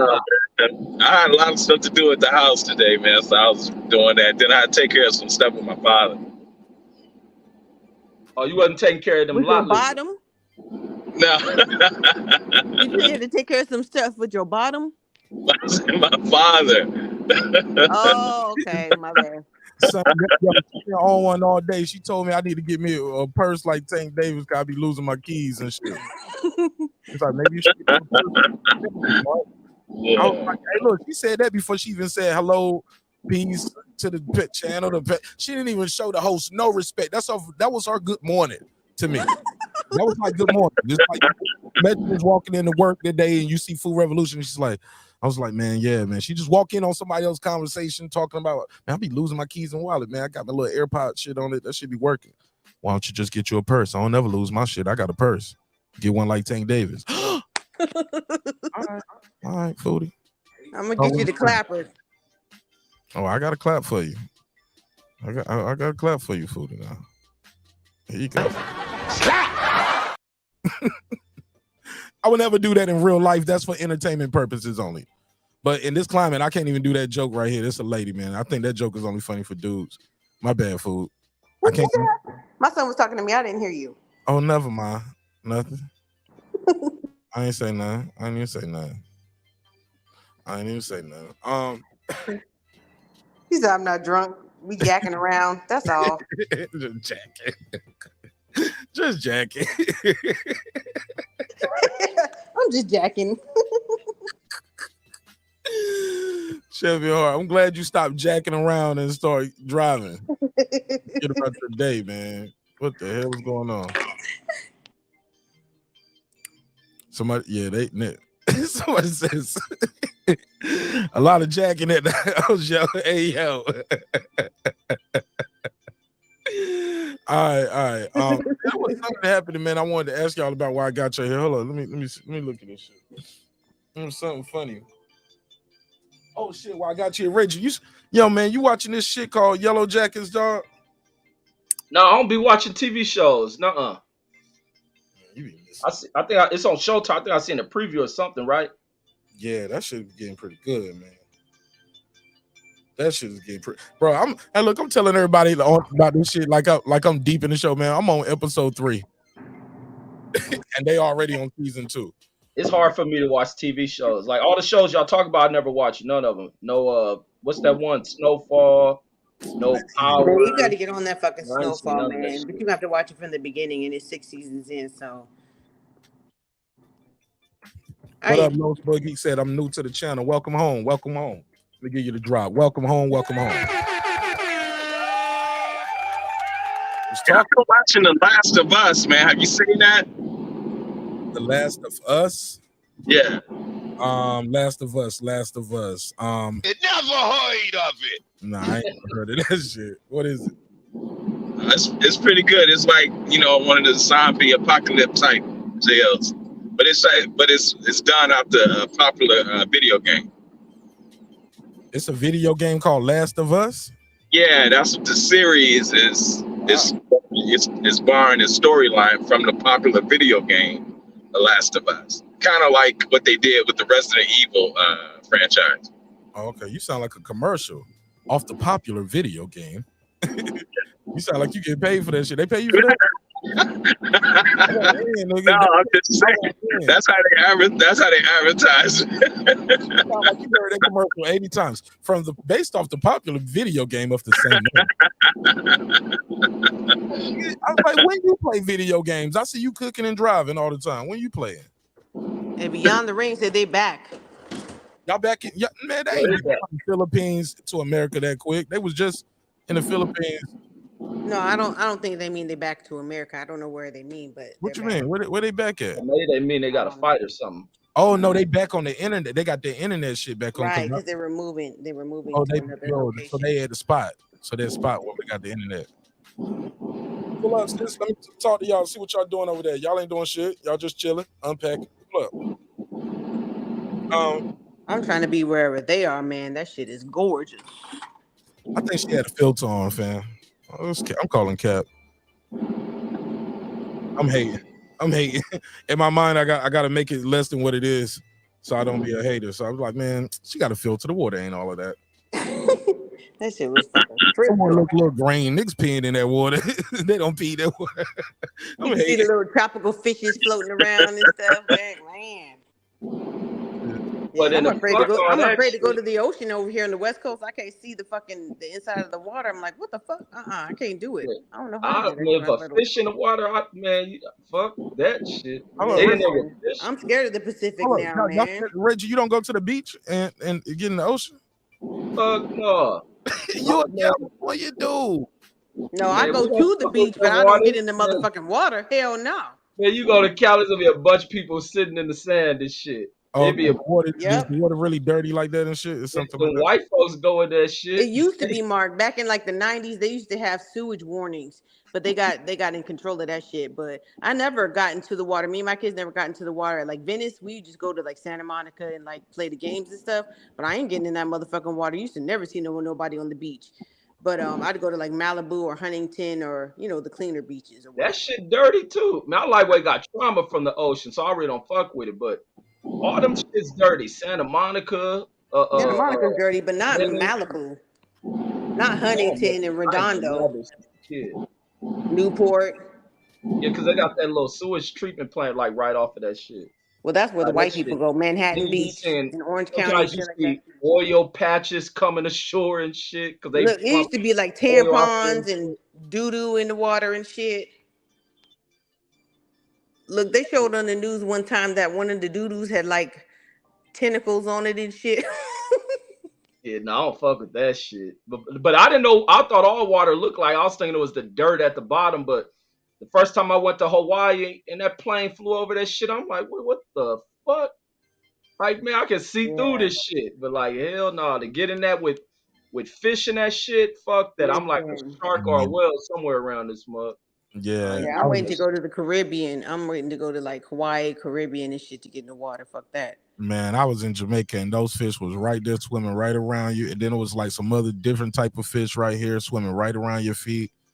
And yeah, that shit was beautiful. I think I got some video of that shit. Motherfuckers gonna be trying to bite you and shit. Man, I don't want to touch. I don't want to touch. You know, like they be around. Some of them be around you, but they super tiny. And it be some bigger ones, but like you can look and see them, but they run from you though. Like so you can see them from about like you can see they right there. Like but they're not like right there on your feet, so they might be like a foot or two away from you. And as you get closer, trying to get closer to them, they'll run off. But they're coming. You just stand there and be still. You'll see them coming around. Rihanna from Barbados, she said she afraid of the fish, so I am too. But look, also, I'm gonna tell you what's more scary though. The damn, I got a short about this shit. It's like I forgot what kind of birdie. I think it's like a brown something. This shit goes up in the air, spins around, and it dives it down like nose first into the sand. Yeah, man, you'll just be sitting there, and you'll just see this shit go up in like a circle, and he go boom, and he speeds down, and he's like boom, face first, like a dumbass bird. But no, he's scooping some up. He getting a little sand in there too, and he munching up some damn fish. Do he die? No, he's hunting. That's how he hunt. Oh, you mean they do it in the water? Yeah. You said in the sand. Yeah, you said sand. My bad, but it's some sand right there. It ain't that deep of water. Like when pelicans do that shit. He lands to the ground. Yeah, he's hitting the sand. It ain't just like he's going on the face of the ocean and scooping up. Man, let me show this video. This nigga lands.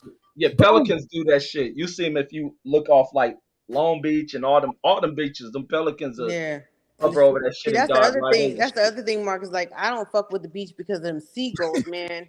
Them seagulls will take over your whole picnic and everything. Be fucking walking around trying to look at your baby and shit. I'm like, hell no.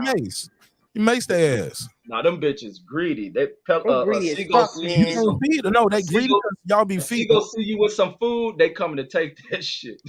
Listen, we used to be at school and the bell would ring and somehow the motherfuckers would be lined up all around the corridor. Area. Is that illegal? Huh? You can't keep you like a bottle of spray or something to spray on them niggas? No, I'll tell you what I did with the pelican. I mean, not with the seagulls, but I'll tell you what I did with the pigeons in a minute. But like them motherfuckers would be lined up, and we, be at lunchtime or whatever, and the bell would ring, and they were like, no, that was a signal. The motherfuckers come swooping down. The motherfuckers would shit on everybody if you didn't move out the fuck away. We'd be running and shit. Hell no, this is disgusting. But with the pigeons, because out in the valley where I live, there was a lot of pigeons, and they'd be standing on the electrical wires or whatever. Yeah, that's a pelican. No, not a pelican. You said pelican? Mark showing on TV. On the screen. Watch this loop. Watch how he does it. He gonna spin around, boom, and he just dives straight into the damn sand right there. You gotta be careful. Like it has some good, and then he just scoops it up and he's spitting out. I guess right there he's separating the sand from the fish and the water and all that. But yeah, this nigga gonna go up, boom, and then he go to another spot. And he just spits the stuff out, and filters through He's probably doing that to disrupt the fish. Like God is that. That's what they be doing if you go to like the LA beaches. You see them pelicans do that shit. I don't think I ever seen pelicans out there, but I seen pigeons. I mean, seagulls. No, seagulls don't hunt fish and shit. Not in the water, yeah. The pelicans dive in there, they'll take them. Because they're water birds. They eat fish, yeah. Because I don't know if seagulls can land in the water. Not all birds can land in the water. No, I don't think so. They're land animals, like pigeons. But you know what? Seagulls got webbed feet though. I think they probably could sit on water and shit. Do they have webbed feet? Yeah, I think their feet is webbed. Then why do they be like hunting on land most of the time and eating like trash and shit? Because they fucking greedy. It's probably easier. But I don't think they can hunt. I don't think because you look at their beaks. I don't think they got beaks that can to where they can dive and take pick a up fish. Actual they're not big enough. Seagulls have actual goals like in the water, so that's why they can take them and shit. Hell to the no. But if a seagull sees some shit floating on top of the water, he can probably take it and shit. I just don't like the fact that seagulls will shit on you like with no problem. Man, I've been shit on by one of them motherfuckers twice, man. Me too. Like when I used to go to Henry Clay, they always be around, like you said, for lunch. And they see food and shit, them bitches be hovering around. But they used to have where the Mexicans used to do, they were stopping people at school. They'll put like straws and shit. They start tying nails to the side of a straw and throwing the bitches at them seagulls and shit. But I don't know if anybody, I think one person wounded one of the motherfuckers, but that's crazy. They stopped to that shit. Yeah, they stopped that shit real quick. Nah, we would just run. When the bell went off and they would come swooping down, man, we would just fucking put your books over your head and just run to cover because the motherfuckers will literally shit on you. And if you got shitted on, you was definitely gonna get clowned. Yeah, no, I remember I had a Charlotte Hornets, what is the shit? Them shits, the pullovers we used to wear in the 90s. Oh, that starter jacket, yeah. Starter jackets, exactly, yeah. And I was sitting there on the basketball court and then talking shit to this dude, and just out of nowhere, this motherfucker came and shit in my motherfucking braids, and that was the worst. Oh my god! They dropped that old nasty white looking shit. Yep. And I didn't even know that he did it, but I just like felt a little bit of wetness. Revolution! Don't tell nobody that you got the bird shitted. Like what are the odds? Braids. Out of all, just randomly. You bird shit head ass girl, you can't never disrespect me again. I ain't gonna never let you forget that. You bird shit head. Everybody didn't got shitted on. No, they don't. Listen, you don't move out the way them. You don't move out the way them birds, and I think they do that shit on purpose too. Like I learned my lesson after that shit. Literally. Food Revolution, please tell me you joking about it. That motherfucker came out of nowhere and just it all. How did you go? Like, so you just go to the classroom? I mean, go to the bathroom and just wipe it off? Did anybody see you? Did anybody? Yeah, it was my homegirl and that nigga who we was arguing. So of course I got clowned for that shit. Oh, that's God letting you know to shut the fuck up. We was friends afterwards, though. It was like banter. Yeah, because we probably all felt bad for the bird shit head girl.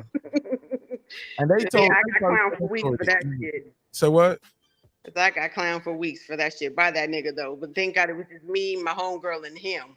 And this at school? At school, yeah, in the basketball court. Nobody else smells that, like when y'all go back in, like.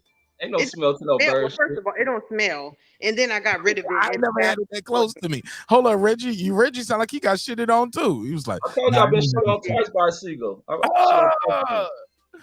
Y'all some LA shit ass niggas. California Y'all shit. don't got birds? Oh, y'all ain't got shit like we do. Man, Yeah, I ain't got no birds. Man, I've seen birds before, but come on, man. Y'all some shitheads about that. you must have never seen a seagull. Yeah, man, the bird shitted on me before too. Oh, no.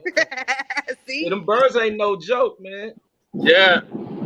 You don't even know the motherfuckers is in the air, and all of a sudden you just feel something wet. You're like, what the fuck? Oh no!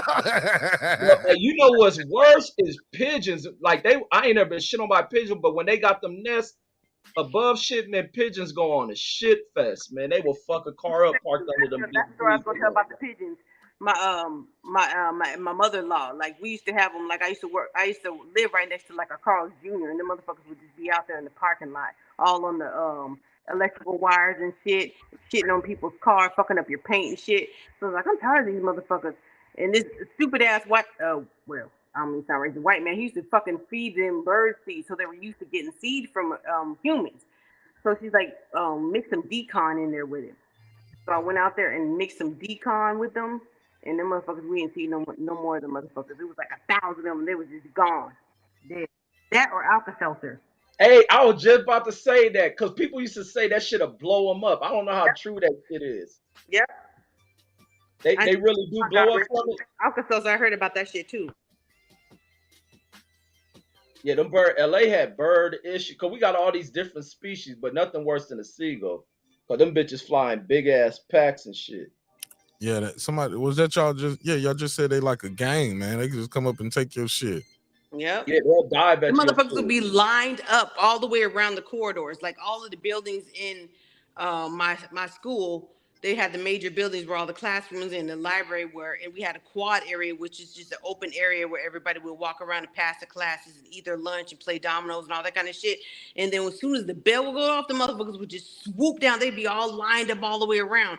All of a sudden, they just swoop down and try to get whatever was left of the food and shit. And they will fuck your ass up if you wasn't careful. And then they got that annoying ass little. They be doing they know it. They loud and annoying as fuck. They Yeah.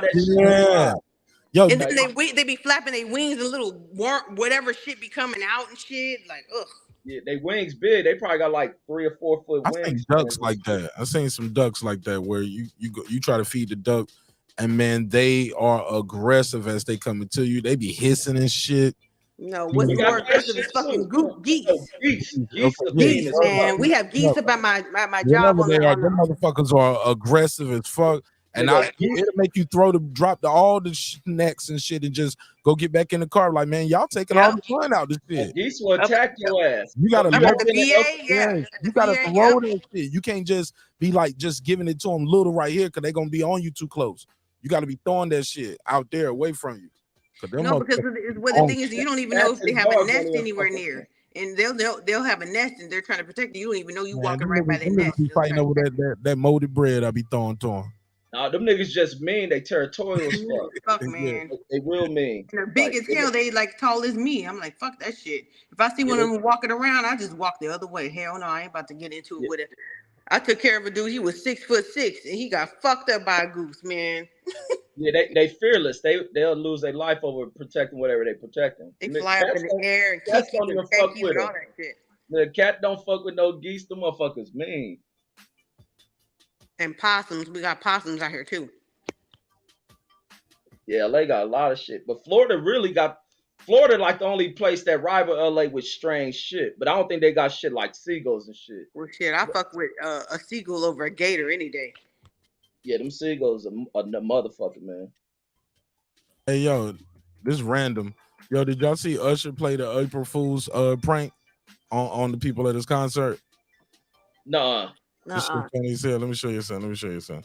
He ain't shit for this. Hold on, let me see. Oh, wait, today was April 1st. I'm trying to see him in Vegas, too. Yeah, I forgot about it was April 1st, too. That shit fire, man. You should go, man. We went to it in October. That shit was dope. Watch it. You know, I don't know if you guys listened to some of the interviews that I did before we decided to do this show, but as promised, I said I would have a special surprise for you tonight, ladies and gentlemen. You guys want to know what that surprise is? Ladies and gentlemen, without further ado, Put your hands together for the one, the only, Beyonce.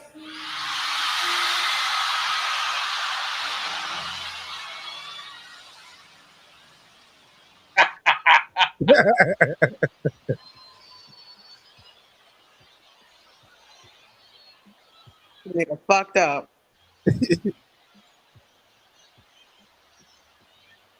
We hear the crowd like, oh my God, it's Beyonce.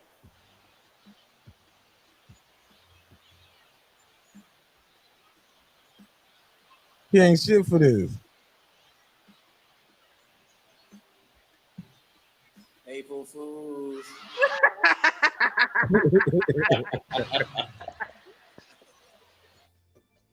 That's fucked up, man. Because I would have been hype at the concert. I'd be like, what?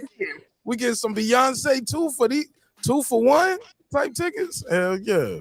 I saw her at Camp Pendleton. You say what? I saw Beyonce at Camp Pendleton back in 2004. I don't know. You said Camp Pendleton. You was in Marines? Camp Pendleton. Oh, Camp Pendleton. Oh, you was in Marines? Oceanside. No, my sister's husband is a Marine. My brother-in-law. He's over there in Riyadh right now. And what? Riyadh, Saudi Arabia. Oh, Saudi Arabia. Oh. You know where AJ fought Ruiz for the second fight? Reggie act like he's such an international geographical traveling ass nigga. He's like, huh? Where? Who? He's retired now, but he's a gunner. He was a gunnery sergeant. He's a helicopter repairman, so he goes there because they make a lot of money. But yeah, that was right before that was their farewell tour. Right before, God, what was it, 2004? What was it we were doing? It was like the 9/11 shit. Yeah. So it was a farewell tour. It was we saw Mary J. Blige was there. That was when Destiny's Child was doing their last little bid. Yeah, it was good. And they waited to the very end, and that's when Dangerously in Love was popping. And everybody was like, God damn, when is she gonna come out? They were doing their little Destiny's Child shit at the end. We knew they were gonna come at the end.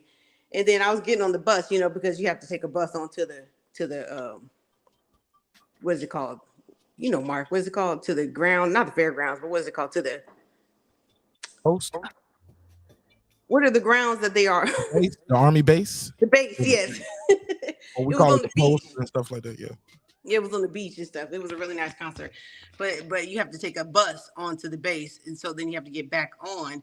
And everybody was waiting for Dangerously in Love, and it just right when I was getting onto the bus, you hear dun, dun, dun, dun. I ran all the way back like, oh no. Such a fucking groupie back then, but it was good. Like she one thing she don't have fast when she performer and shit. That's a motherfucking hellified performer, man. She is a hellified performer, and she's a Virgo like me. A September. One of the best, man. I'm sorry, yo. Yeah, that bitch does her motherfucking thing. You can hate on her. I'm not a huge fan of her or nothing, but she, she's got great consistency. Let me go grab something. I'll be right back. Go ahead. Yeah, she outworks everybody. Period. Ain't nobody gonna outwork Beyonce. Yeah, so, I give her that shit, man. I may not like the Destiny Child shit, but I respect true talent when I see that shit. Yeah. That bitch work her ass off. That's Virgos, man. We work our ass off. What you don't have in talent, you're gonna make up in working hard. You're gonna outwork everybody just tirelessly. So I respect her. She done her thing. She ain't gotta do nothing else. Yeah, no doubt. Ain't she coming back with some new shit? Or she announced that was she at the Super Bowl? When did she announce she was doing some shit? No, that was Rihanna at the Super Bowl. Oh, then Beyonce, I know everybody's talking about trying to get tickets. I remember it was all them jokes. I think she's on tour with that last album she did, but that's a gay boy album. That's not a real pop or R&B album. Oh, that's supposed to be that Afrobeat shit, right? It's not even Afrobeats. It's fucking club, gay boy beats. But that Afrobeat shit is kind of gay shit too. I like Afrobeats. What you talking about? Man, I was seeing when that shit was becoming popular, and they were showing people going to like little festivals. Man, that shit is gay as shit. Nah, that shit is not gay for sure. Man, there would be no reggae if it weren't for Afrobeats. So, man, I was seeing that shit. Unless they change it up. Remember how people change up what the Harlem Shake shit was? It's what maybe that was different. That was weird how they did that shit. Yeah, but no, like Afrobeats is like Tim's and I can't remember that motherfucker's name. I can never remember his name, but he's been around for a long time with the Essence. That song that was a real big hit last year. That shit was hard. I don't need no other body. Yeah, that's not gay. That's love music. Oh, you got vocals, Full Revolution? No. I was trying to remember the lyrics to that song. That shit was hard. Everybody loved that shit. I was at a motherfucking E40, Too Short, Snoop Dogg, and Ice Cube concert that what was it? Westward? Not Westward, but the group that they formed. Oh. I know what you're talking about. Yeah. And they put that Essence on, and man, all the women went crazy. But it was a really good concert. It was at the Toyota Center out there in Ontario. It was packed. But yeah, that's not gay. That shit is, it's funny because men used to always sing about love back in the day. And now all of a sudden a man sing about love and they're gay. I don't get it. No, I'm an R&B head like a motherfucker. I'm an R&B head. Well, Afrobeat is very much R&B influenced. Well, unless I'm looking at some other shit, but I thought off that last Beyonce shit was Afrobeat shit. No, that was club. That was techno, like club. Yeah, but I thought they called that Afrobeat. And when I started looking, when I remember, like I was saying, when Afrobeats was, I started hearing about it becoming a thing. But they showed them festivals, everybody dressed yeah, that's what it is. Thank you. People be dressed like where it's like a black EDM type shit. And I like fools look fruity as shit. Yeah, that's the EDM. That's not Afrobeats. It's not the same. It's like techno. So what's the black techno thing of EDM then? I don't know what the black techno is. I think they was calling that shit Afrobeats. I don't know, because over there in the UK they got like trap music, and that's different than our trap music. It's like more techno-ish. So when I heard the whole album, because I gave it a listen, because her last album in 2017, the whole Lemonade, that shit was good. I haven't listened to a Beyonce album since her first album, and that shit was good.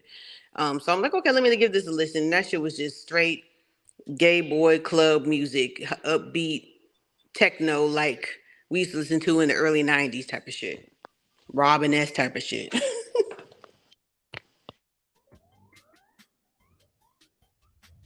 Yeah, but no, I'm a R&B head like a mug. Well, I don't got nothing against the what's that shit called? Love music. I love love music. That's why people be hearing me play that shit. They be like, who you in love with? Why I gotta be in playing this for somebody I'm in love with? I like listening to this shit. Man, I could work out to R&B music. I could do anything to R&B music. I don't even have to be in the mood. It's just what it is.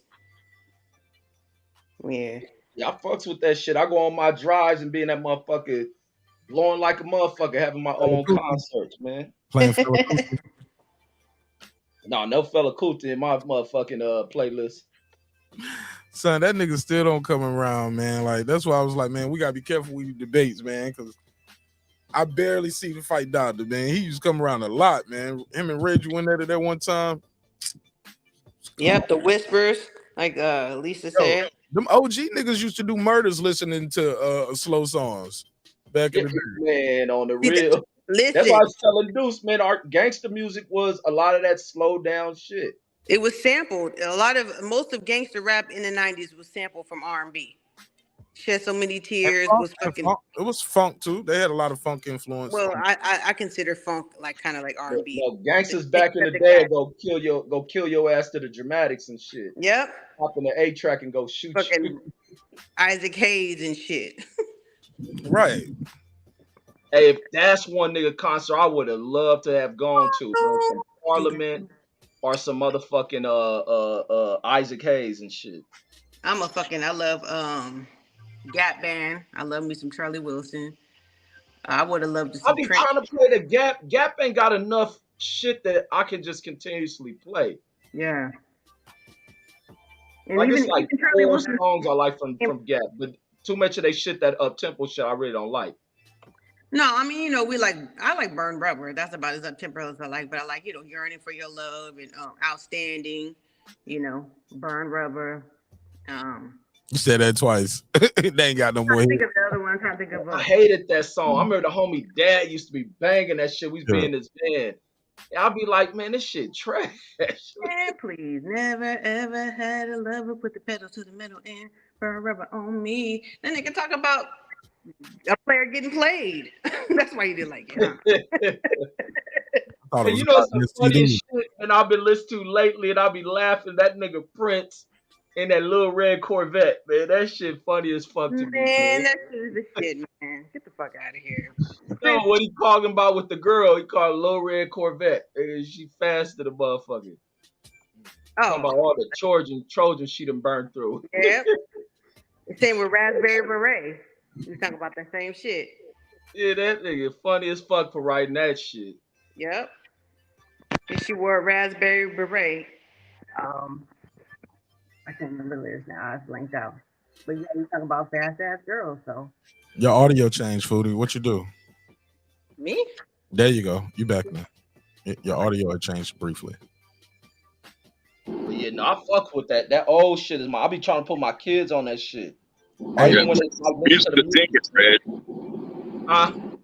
Said Prince is a musical genius. Musical genius for sure. Yeah, lyrically on that shit, hey, he hard for that shit.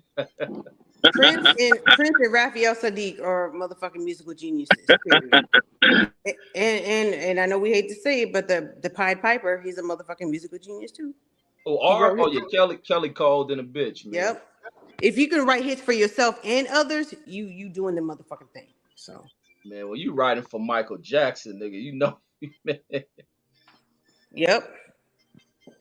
Yo, this random as hell, man. I got a question for y'all, yo. Since I got y'all up here for Would You Rather, let me ask y'all this: would you rather go into the past and meet your ancestors, or go into the future and meet your great grandchildren? Future. Hell yeah. Champion Heart. You said go to the past and meet the ancestors or the future. Is that what you said? Or go to the future and meet your great grandchildren.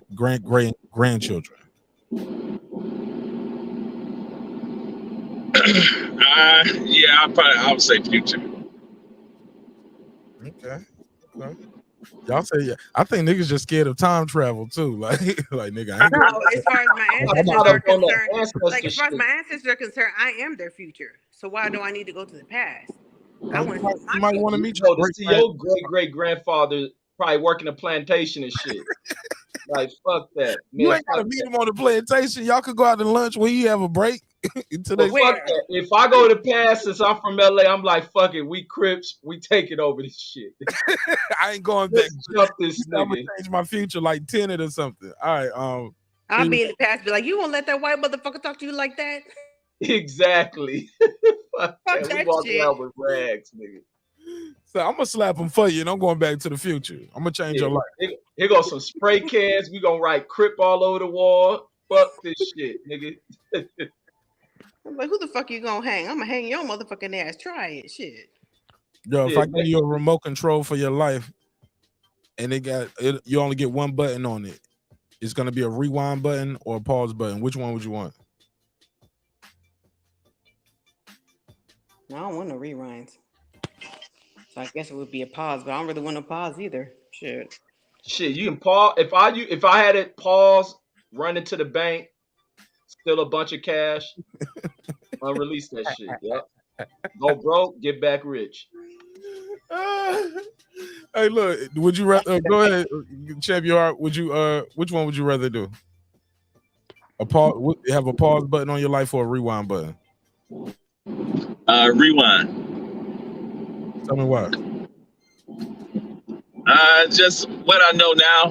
You know, certain things that I know now had I known then, I would do over. So yeah, rewind.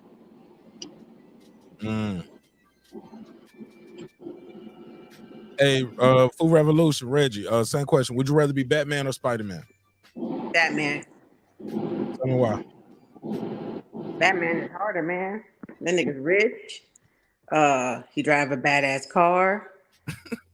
He don't need no special effects. He don't need to be able to climb windows or fly or none of the other shit. He's still bad as fuck. So, and he always wins. Go ahead, Reggie. Would you rather be Batman or Spider-Man? Damn, Food Revolution came with some cold shit. Man, I'd rather be baller. He got bitches. The power. I was gonna pick Spider-Man till she said that shit, because Spider-Man got the web. He fly around and shit, but he ain't got no bitches. Batman. Champion Heart. I mean, I would, you know, as a kid, I related more to Spider-Man, so I would say Spider-Man. Man, give me my red suit, man. I'm gonna spin this web on y'all niggas. I'm gonna be Spider-Man. Batman ain't got no power. He's a rich dude looking for adventure, dog. Like, I don't like spiders. But Spider-Man only fought buster ass people. Batman was fighting like real powerful niggas and beating. Yeah, he was a G-man. That nigga was real smooth. superpowers though. No, Spider-Man has cold villains. Yeah, man. He has some cold villains. But yeah. Yeah. Who had the tougher villains? Batman. He had the Joker. Spider-Man, because he didn't just have the Penguin. Look, Batman. Technically, bro, I didn't even think about this till now. Batman is not good for mental health. Everybody he fought was crazy people, and he put them in his asylum. That's all he did. That's what we need to do nowadays, though, Mark. Villains were crazy motherfuckers. At the end of the day, they was deformed people. They was crazy people. Catwoman, she was a victim of rape, and the cats licked on. It's not her fault. The Penguin, it ain't his fault. He was born like that. Two-Face was in an accident. Like, all his villains had traumatic things happen to them. They were suffering through PTSD, and they all ended up fucking with Batman and Gotham City and got their ass locked up in Arkham Mental Health Hospital. Yeah, well, same with fucking Spider-Man. Those villains is crazy people. Y'all didn't even catch that shit till I broke it down. That's some facts right there. Yeah, that's exactly what the world needs today. Somebody going around and killing all these crazy people before they can kill all these kids in the schools and shit. Because the government ain't putting no boundaries on them. Somebody need to do it. Shit, a vigilante. And the Smurfs were racist since we opened them. Let me keep you real. The Smurfs? Smurfs was racist. Look at them hats. You said Smurfs was racist? Smurfs was racist. Look at them hats. They look like playing hats. The leader wore a red hat. They wanted a pure race, all true blue. The girl had the blonde hair. And look, and they were racist. Oh, look, and they were drug addicts too. The Smurfs, you know what their favorite song was? La la la la la la la. They were smoking weed. That was Smurfberry juice. Deep on y'all tonight.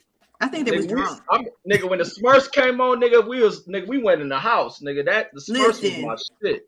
Hell yeah, and then the cereal came out. The cereal wasn't that good, but yeah, we can be playing football, nigga. That game ended, nigga. Big Smurfs man. Nigga. Happy Smurf, Grumpy Smurf, Papa Smurf. That shit come on USA. Rainy Smurf, Gargamel. Hold on, this is a good one right here. This is a good one. Would you rather be able to talk with animals or speak all foreign languages? Speak all foreign languages. I don't give a fuck what my dog got to say. Go ahead, Reggie. Man, that's a tough one. I want to know what a lion's saying if I'm in the jungle. He like, nigga, nah, but you know the move. Hey, look, he gonna see you, Reggie. You already know he gonna say yum. Yeah. Exactly. Yeah, I want foreign language because I'd rather deal with humans than. Yeah, I'm with his kidneys or his liver. Yeah, because nothing worse than you around people that speak foreign language and they get to laughing at some shit to be able to understand that shit. Exactly. And they be like, oh, it's nothing. We're not talking about you. I know exactly that's what the fuck you doing because you just said that's what you're not doing. Lying ass. I need to know. I want to speak Tagalog, Farsi, Hebrew, Spanish. Okay. You can monetize that too. I ain't mad at that. Go ahead. Foreign people always laughing at shit. Be like, motherfucker talking, but then they be talking to themselves and shit. Hey, Champion Heart, I'm gonna throw a curveball at you for this one. Matter of fact, go ahead, answer that one. You can answer that one too. Be able to talk to animals or speak all foreign languages. Yeah, foreign languages for the very reason that Reggie said. I got a homeboy that speaks Spanish, and he was in a shop, and a couple of girls was in there. They was talking about his meat, and they didn't know he spoke Spanish, and he was like, "I don't get any complaints." And you just saw the look on their face, man. Hey, look, That's dope. That's dope. Troy said he can make money speaking foreign languages. I get you, Troy, but you will be the only person in the world that can speak to animals. Oh yeah, man, that would be. Matter of fact, fuck that. The government might take you and kill you. They be like, how you do that shit? Let's pick his brain apart. Versus, okay, know all foreign languages. They'll just think you're super smart, but yeah, they might want to. That's kind of true. Now we got our phones, and all you got to do is turn the translator on in your pocket, and people don't know you can understand what they're saying. Okay, fair enough. I don't want to do all that shit. All right, here we go. Let's go to this one. What's worse? Nobody showing up at your wedding or nobody showing up at your funeral? Fuck the funeral. That's fucked up. Nobody shows up. I think it is funeral because that just shows like you didn't make an impact on the world at all. Not even your family and children and shit. Like that's right. It'd be probably motherfuckers you done did a lot of shit for. Like that's really where you see how people gonna pay your honor. Like that funeral shit'd be, man. I'll rise up out that grave, man. God, give me just one more quick burst of this heart, man. The bitch, let me change that fucking wheel. Shit. Yeah, I'm showing up to niggas' houses, nigga. Like Lupe when he dug himself out the grave, nigga. I'm coming to niggas' houses. Fuck that shit. I'd repo everything I gave to everybody. Like, get the fuck out of here. I'm a scared nigga so bad they fuck around and die. You about to have a heart attack, nigga. Snap your heart. What about you? Nobody showing at your wedding or nobody showed up for your funeral? Yeah, funeral for the same reason that wedding, but because for the funeral, you would definitely want to show up at the funeral just for the same reason that Foodie said, because you know what, man, I actually think about that right now with what my mom is going through. The way she has talked to people her whole life, and now here she is sickly, and it's like nobody cares. Like, you can't call anybody to help her out, man, because the way she talked to people her whole life. But look, I ain't trying to be rude, and I ain't talking about you per se, but I'm saying in general, y'all, Food Revolution, Reggie, y'all won't know if they didn't show up at your funeral. You dead, man. You got a spirit. Your spirit don't see that shit. That's true. If ain't nobody showing up for you, your spirit is already burning in internal damnation. Yeah, because funerals are for the living; they're not for the dead. Right. So you don't think the soul is around, searching, looking around? No, not my soul. Maybe your soul. I'm gone. I'm where I'm supposed to be. Reggie's soul is still on the couch calling fights for YouTube. My soul hovering around that funeral home, like where these motherfuckers at? His soul is haunting Fred's closet, nigga. No, I don't even want to be buried. It's slamming doors in the Hawthorne estate randomly. It just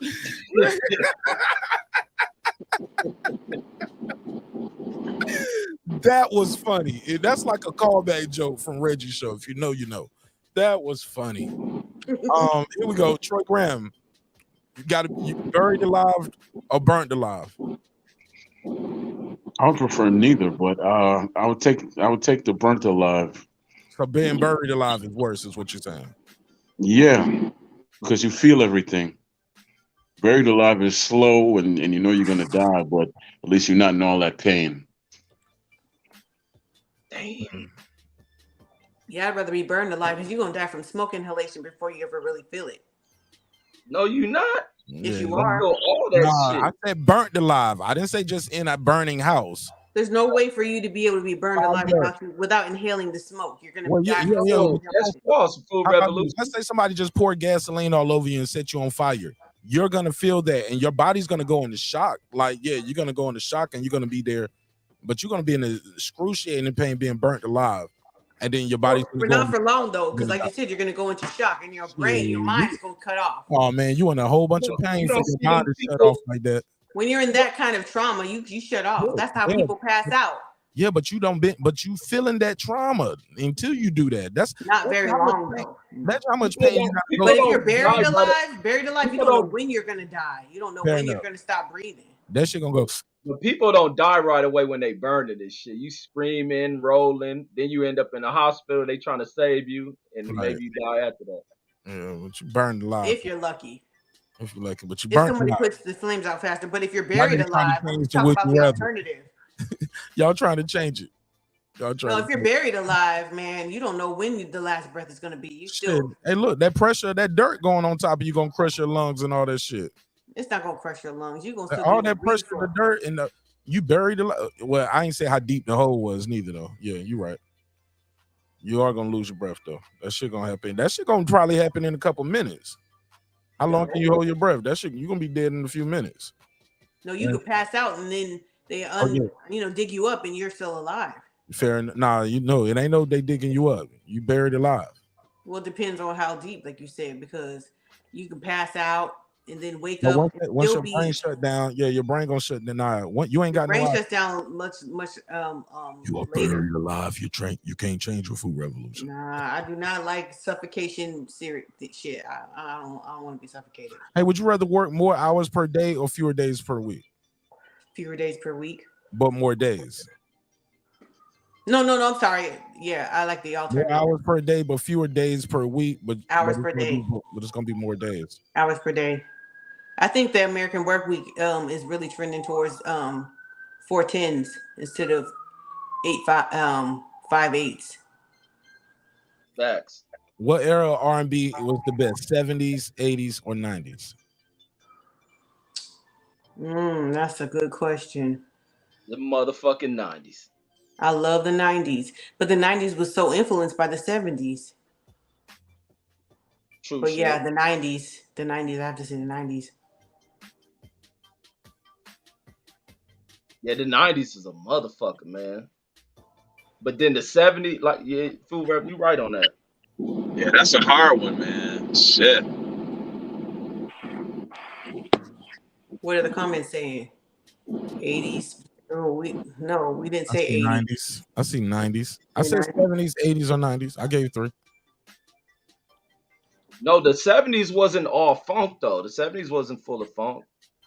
No, they had a lot of they still had like the stylistics. Right. A lot of ballad. You had a lot of ballad singers, full bands. Yeah, Delphonics. It was at the end when they came out with the funk, like the Parliament Funkadelics. It was like after. Yeah, Delphonics was the 60s though. 70s was like 70s was like Parliament Funkadelics, Yeah, but they weren't just the only ones in the 70s. You still had a Sound of Music in the 70s. A lot of ballad singers and shit. Yeah, you had Lady Williams. You had Earth, Wind and Fire and them shit. Earth, Wind and Fire, yeah. Yeah, Earth, Wind and Fire. Yeah, you had Isley's was around. Shit, it might be the 70s. The OJs. It was really the 90s when you look at it was just comprised of like the Jodeci's, the fucking Kellys. Hill. Was the Hills? Yeah, it's the late 90s, yeah. What's up, Troy? Yeah, the 90s had a lot of solo singers. Yeah. Solo artists. Brandy, Aaliyah. You had Drew. Yeah. You had male groups like Drew Hill. Monica. Yeah, you had Keith Sweat, R. Kelly. I'll be sure. That was more 80s. Yeah. Keith Sweat, I'll be sure guy came out 88, 87. So that's late 80s. It was late 80s. R. Kelly was born into the 90s. And then you had Jodeci. And Drew Hill was really just a spinoff from Jodeci. You had 112. So what's your era? So you picking 90s. What you got, Reggie? I'm going with the 70s now. Think about that. Troy, what you got? I'm gonna go with the late 80s with Guy and Keith Sweat and all them. Okay, Champion Heart, what you got? Yeah, I'm gonna go with the 80s, man. You had big Michael Jackson and Prince influence during that time. I'm gonna go with the 80s. Y'all just saying that because y'all had hair in the 80s. But you had in the 90s, you had Babyface. You had Babyface was writing all the songs for everybody. You had Boyz II Men. You had Tony Braxton. You had, them motherfuckers is still performing their hits today. You had to be able to sing. Okay. I got one for you right here. Here you go. This is hard. Stop a war or end world hunger? Wait, stop that. Say that again. Would you rather stop a war Here we go. World peace or end world hunger? In world hunger. World hunger. It's in the Bible that you're never going to stop have world peace. Okay, I think Yeah, everybody don't believe in the same Bible you believe in. Food revolution. Yeah. But you asked me my opinion. Oh yeah, I heard you. I heard you. Whoops. Yeah, you're right, sister. You're 1,000% right. Go ahead, Troy. I'm going with world peace because you didn't say the whole world. You just said world peace. So I could break it down and I could stop it in my world, which would just be my country, right? Oh yeah, And, let me just change it. So you'll leave how about this? How people about hungry? this? Instead of world peace, let's just say stop a war.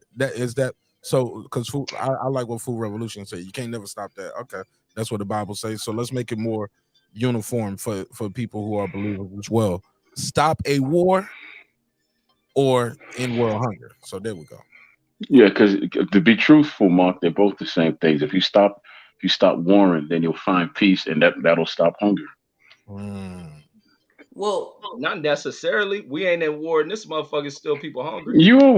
This country always is at war somewhere. Yeah. No, but on our land, there's no war here. Really?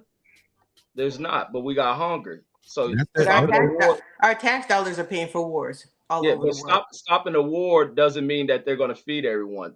World hunger is dealing with the level of greed in the country that doesn't take care of the.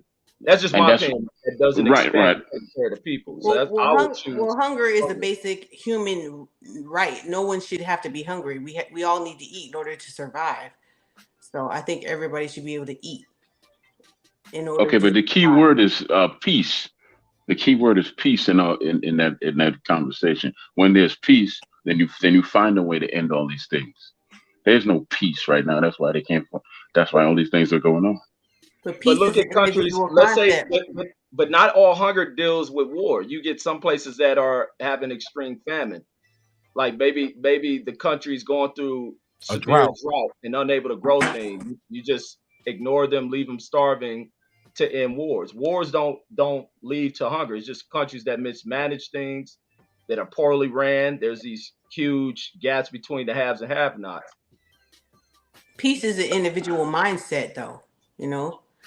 So just because the world isn't at peace doesn't mean I'm not at peace.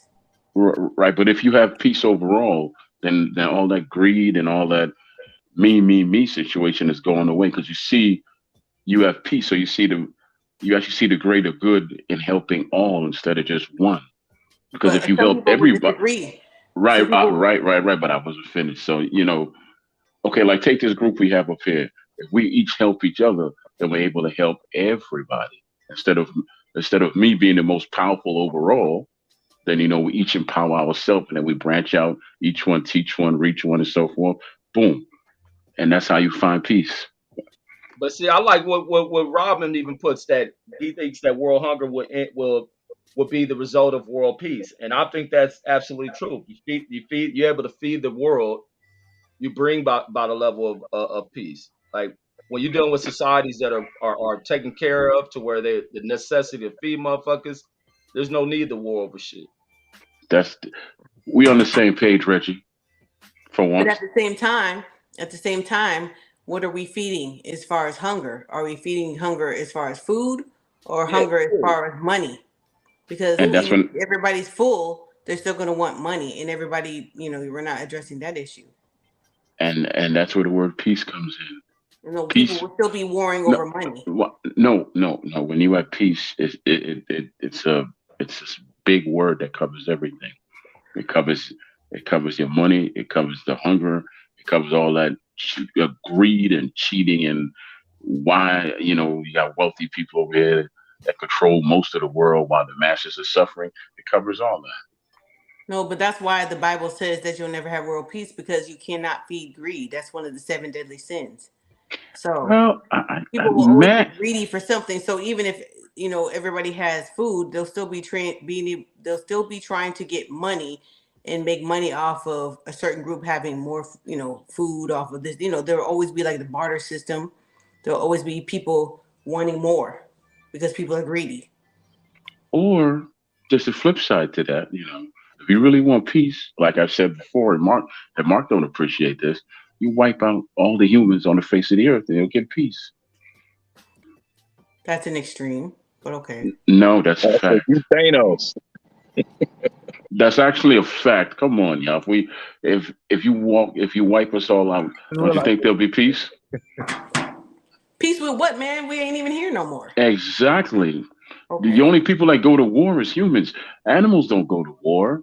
No. Yes, they No. do. Yes, they Animals, do. animals No, fight they over don't. territory We all are day. animals. No, Violent. animals fight to eat, Reggie. That's it. Oh, No, but they're territorial. Yeah, they're territorial. Yep. And Which goes into greed. Crap. That's them. Oh, you got a lot of food and resources over here. I'm bigger than you and stronger than you. I'm coming to take that.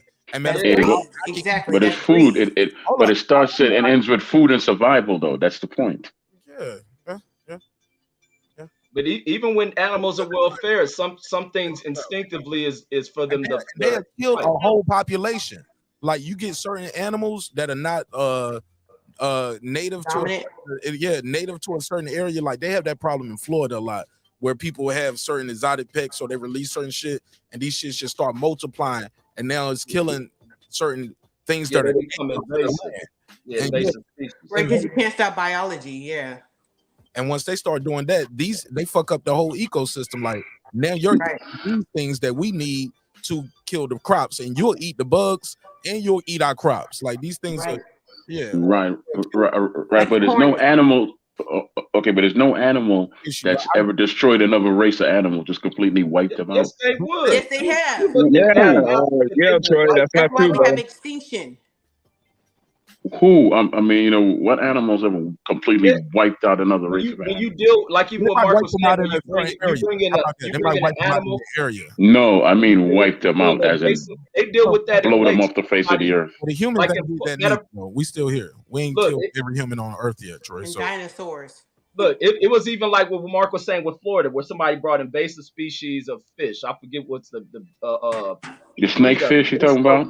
It started wiping out the native fucking fish over there. That happens. That's probably the snakefish. And so animals will get rid of shit. They will annihilate things. It's been throughout the history. The whole ecosystem. Right. Yeah, they kill other species. That's right. Not just the species, but the other species. They kill other species survive. and they kill other species to survive. They don't kill them for anything else. Yeah, over territory. Everything's territory. It ain't just survive. The fuck bitches, all that. Reggie, greed, like I said, greed. it's about it's their greed. We want these resources. I'm gonna populate my kids, and my generation and my next generation is gonna keep taking all these resources. But I think we're going beyond the pale, Troy. I think we're going beyond the pale. And we're going somewhere else. Every time.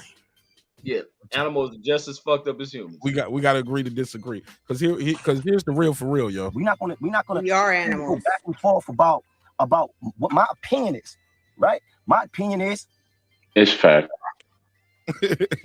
I love it. Your penis. You say so. What the hell? You say your penis? You can keep saying it. I don't mind. Oh my. It sounded like you said we can go back and forth about what my penis is. I don't know what your penis is. Full revolution. Hold up.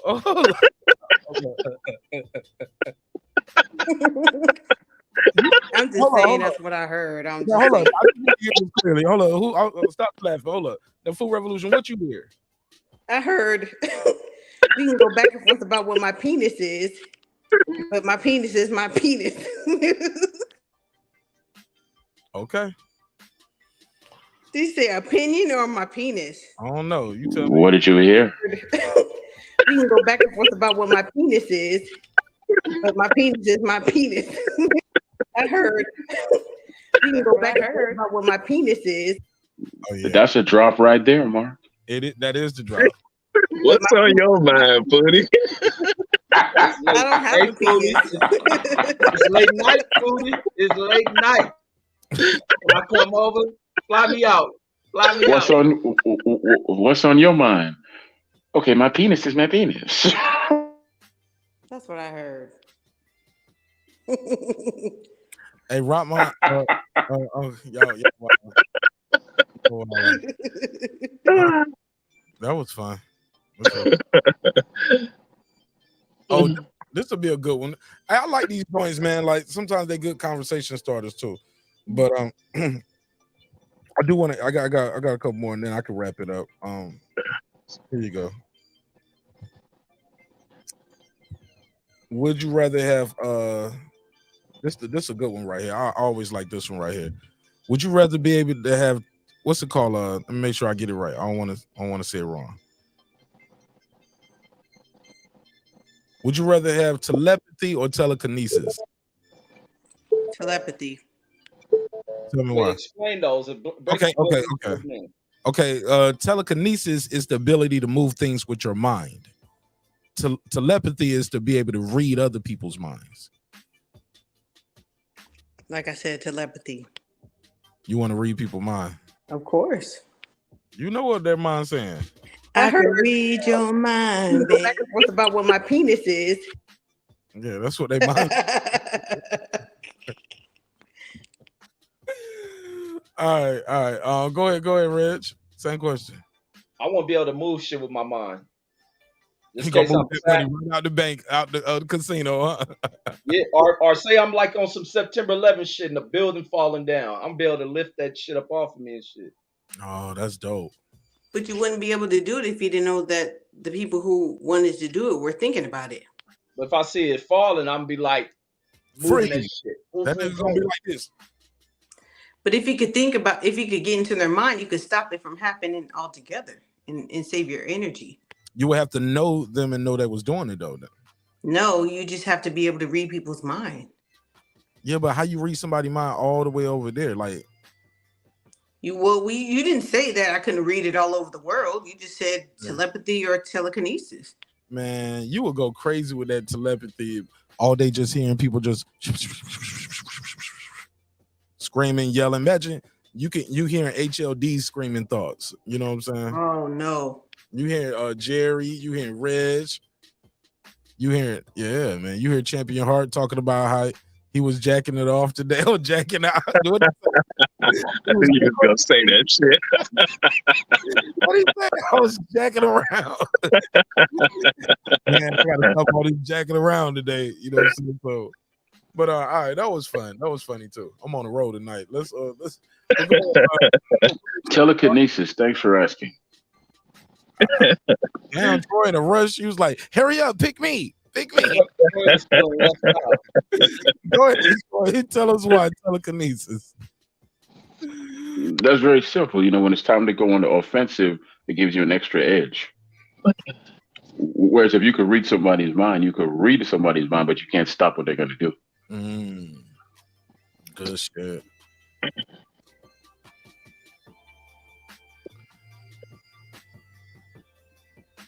Okay, Champion Heart. Yeah, what's up? Same question. Which one you got? Yeah, probably telepathy. Would you rather disappear or teleport? I mean, would you rather be invisible or would you rather be able to teleport? No, I said it wrong. Would you rather fly or be able to teleport? Teleport. Okay. Why? Why? Yeah. I mean, you know, you can go anywhere. Fly too. Yeah, but you know, depending on the conditions. I mean, flying, you cold. You know? Nah, I'd rather teleport. Teleport. Yeah, you gotta do that on the ground. You can't teleport in the middle of the ocean. You can fly over the ocean though. All right. Go ahead, Troy. You can go first. I mean, hallelujah. I'll teleport because if you're trapped in a room, you know, flying is not going to be able to help you. Correct. Okay. That's a good point. Troy Graham said, "I'll never be in jail again." I'll never be late for court. I'm gonna be the first at the line for the concert tickets. Like, yeah, just okay, cool. And you could teleport inside a bank when it's closed. Teleport out with the money. Yeah, I thought that movie Jumper was real cool, man. Yeah, it was a good movie. Yeah. Did you get an answer? Teleport. Yeah. I Definitely. like the way. What? I said I like the way you say that, and then I caught myself and went on mute.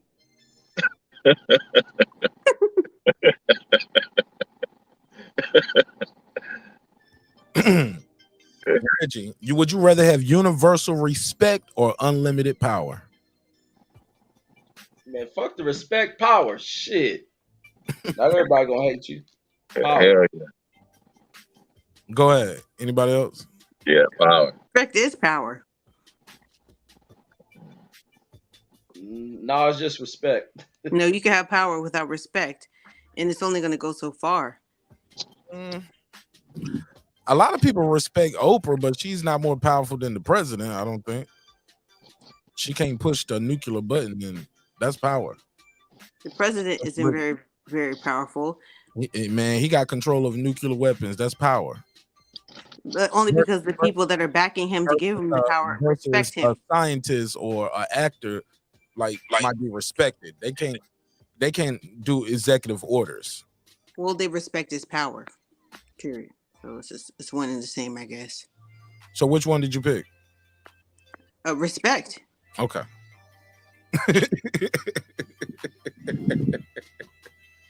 She said respect, motherfucker. But my penis is my penis.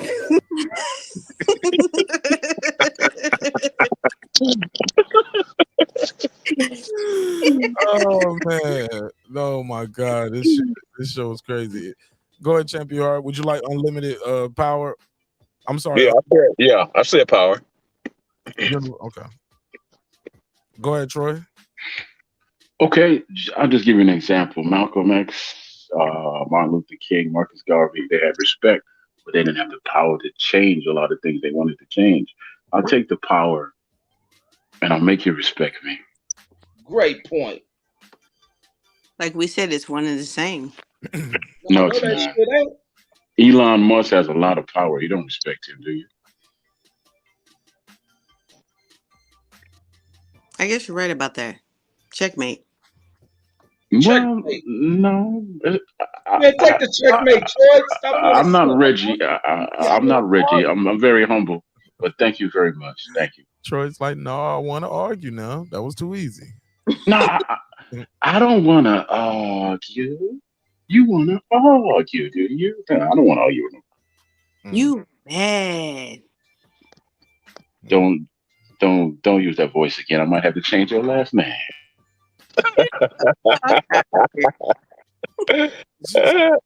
She said, never heard of it.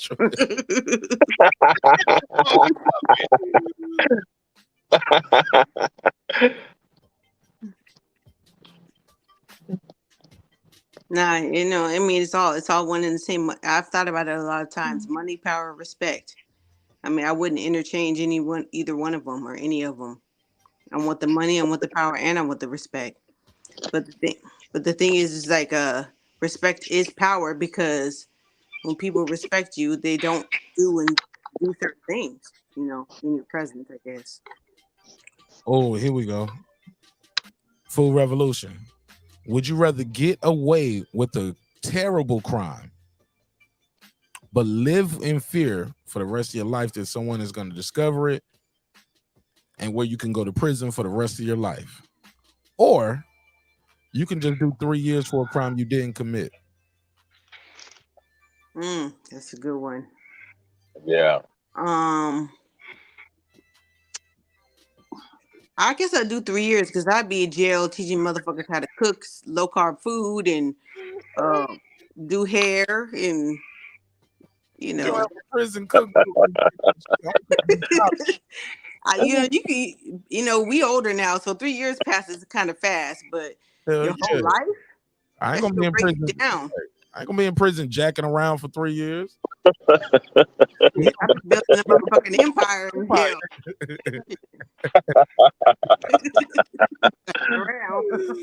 Okay, go ahead. Same question, Troy and Reggie, and the guys. Go ahead. Wait, it was the serve 3 years or get away? You get away with a terrible crime that you can go to prison for life for, or you can do 3 years for a crime you didn't commit. Get away, because you got get away with a crime. Shit, you might get caught. You're never gonna get caught. Okay, but you're not gonna have a good quality of life because you're gonna be stressed out, thinking, looking over your shoulder your whole life. Oh, you said it was stress behind it? I didn't add that, but Food Revolution. I like the way you're thinking. You're gonna break down physically. Put that pressure on the Food Revolution. Make it difficult for them. Yeah, I take my 3 years. Nothing worse than you see them serial killers that try to move on with their life and them niggas get busted for that shit. Yeah, I'll do my 3 years. Okay. Yeah, I was gonna say get away with it until Foodie put that you wouldn't be able to live your life on the end of it, so I had to do the 3 years. And they just go away. Okay. Just take your whoop and move on. It's like, when they say, would you rather get away with something or get your ass beat? Your parents catch you doing something, get your ass beat. I'll take the whooping. I'd rather get a whooping than be grounded for like the whole summer and you can't live your life.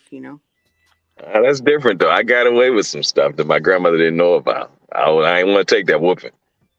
Hell no.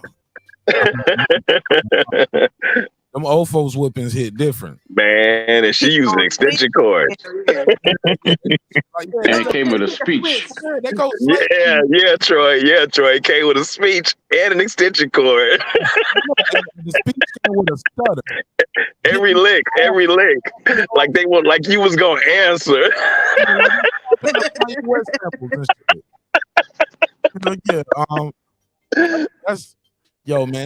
That's man. Thinking back on it, man, that shit is crazy how folks will get those whoopings, man. Like, it's real slavery plantation type shit when you really think about it, man. In my opinion, like when you start braiding switches together, or you telling the kid to soak in the water to get the skin soft and shit before. Oh no, that's abuse. That's not discipline. That's abuse. Tight pants or extension cords and shit like that. Extension cords. Where did you grow up? And take your pants off. Take your pants off. Yeah. Yeah. Wasn't no extension cord with the pants on. Yeah. Where did you grow up? But let me ask you the question. I'll take doing number 2 for the 3 years. Because that's only 3 years. The first one is a lifetime sentence. Now, as far as those whippings, I got beat with a cowhide belt that was my great grandfather's belt that just never broke. Right in the mouth. And then it was the psychological damage that they would tell you how much they love you and how much it hurt them to do it after they were all done. Right. Right. I don't think I ever got told that in my life. I've always heard about that, seen it on TV, but they ain't never really said. You didn't grow up with your grandmother. Man. Yeah, that was her speech afterwards. We actually lived with my grandmama one time, a couple times in life. But nah, my grandma never whooped me. My mama did. I think it do hurt them to have to whoop your ass, but they got to do it. I remember my grandmama whooping me. I remember getting pinched in church more than just getting straight. Did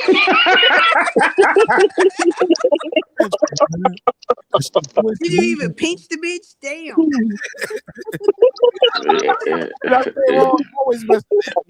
Your skin was turning color, wasn't it? Every time she pinched you. Yeah. Get a goose egg in the shit. And all I did was fall asleep. Like you only got pinched?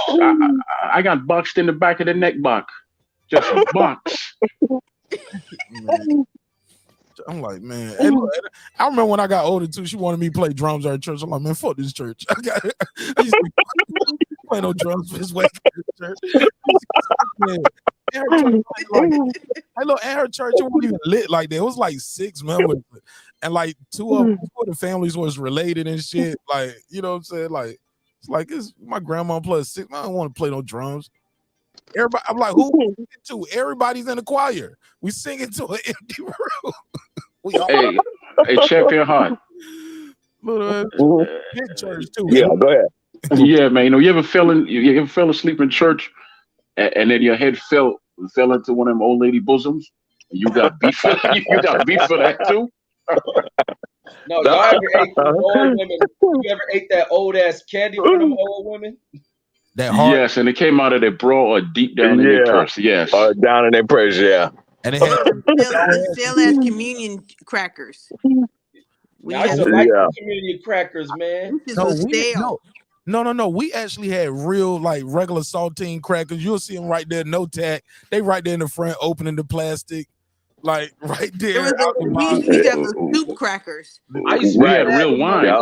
We had real wine in my church. We had real wine. We had grape juice because it was no. We had wine. I had that Welch's grape. That Welch's. Yeah, that shit was good, man. I'd be hungry as fuck. I used to be mad. They give you that little bit of shit. Like, nigga already in church 2 hours hungry. Hell yeah, be hungry as fuck. Like, I'm gonna tell you what's crazy. take your communion. My grandmother, she smacked my hand because like when they came around with the crackers, I tried to get more than one.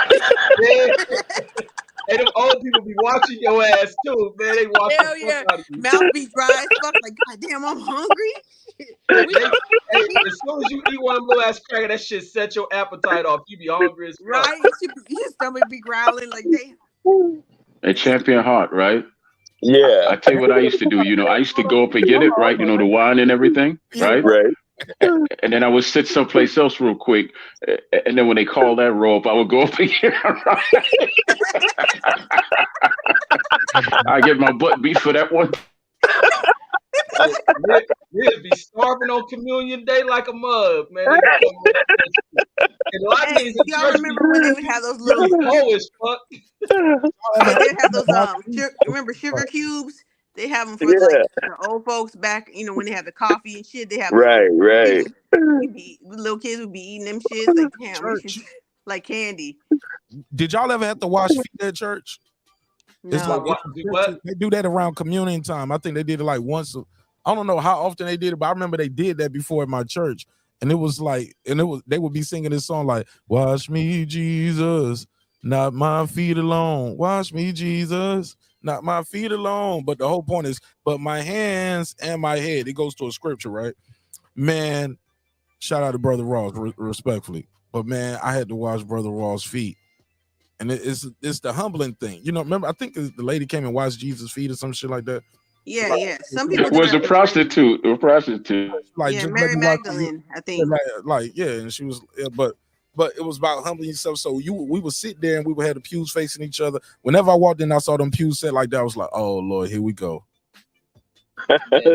I never had to do that. Your church full of old people, them some of the ugliest people. Brother Ross. Oh my God, they have slave feet. Off, and I saw those feet, and he splashed them in the water. I was like, no, let me go first.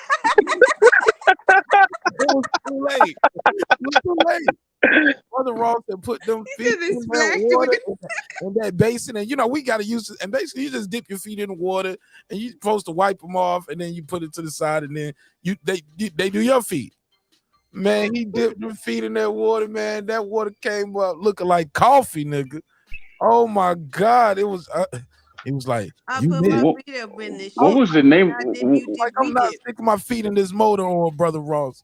What was the name of your church? The slavery, tabernacle, and we shall overcome temple or something. What the hell was the name of your church? Fuck you, Emmanuel Baptist, First AME of the Jesus Cross. Yes. You will no longer walk on me temple or something. every week, but or every communion. But I never forget that one time I was there for that. That's when I started backsliding. Goddamn, like I was like, I'm done. That's when my mama decided we needed to go to white people churches because they was live over there. They get off on time, man. You can watch the game. I can watch some wrestling. Oh, nigga, I thought my pastor's the only nigga that talk. I hate that shit. So much, and I be under my breath, cussing like a motherfucker. 3:00, nigga. And then they'd be like, if you want to follow us, we're gonna go to the Right. church across town. Like, hell no. Yeah, and we going too, because we was on the church bus, so we had to go. Didn't want to go. That was our ride, nigga. We on the church bus, so we going. Damn, I'm hungry. As fuck, man. I gotta give it to my grandmother. When church was over, it was over. She ain't do no secondary church. We went home. Bro, we stand we did everything at church. Cause my mom in the kitchen, she in there making plates, cooking. She don't make cakes and shit. And yeah, I'm there all day. Hey, look, might go to a revival. Hey, look, Wednesday, Thursday, Friday, choir rehearsal, youth meeting on Saturday. Damn. Sunday, we back at the church again, bro. So Wednesday to Saturday, I might have went to church sometimes. But when my mama backslide, shit, the whole house backslid. You know what I'm saying? I won't volunteer and missing wrestling on Sunday. Right. You know, my grandmother would cook on Saturdays, but she didn't like doing nothing on Sundays. That's why after church we made a beeline and just went straight home. Straight home.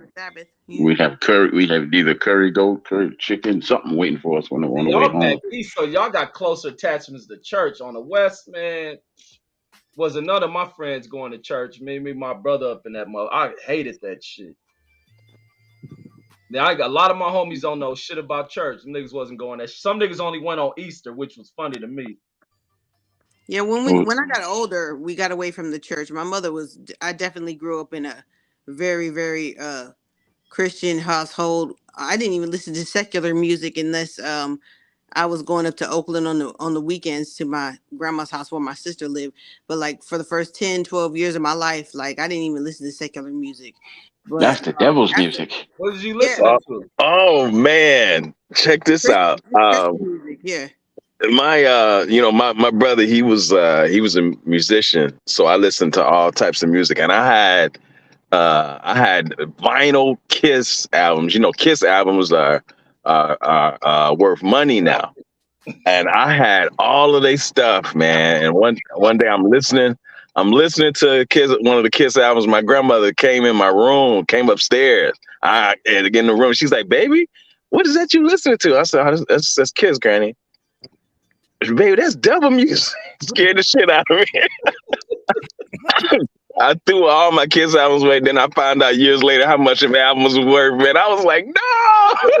Hey, no, but for real, my sister was a huge Prince fan, right? She loved Prince. And then one day she just stopped listening to Prince. And she said because everybody was telling her that if you played it backwards, it was saying, I am the devil, worship me. And everybody believed that. All the black people believed that shit.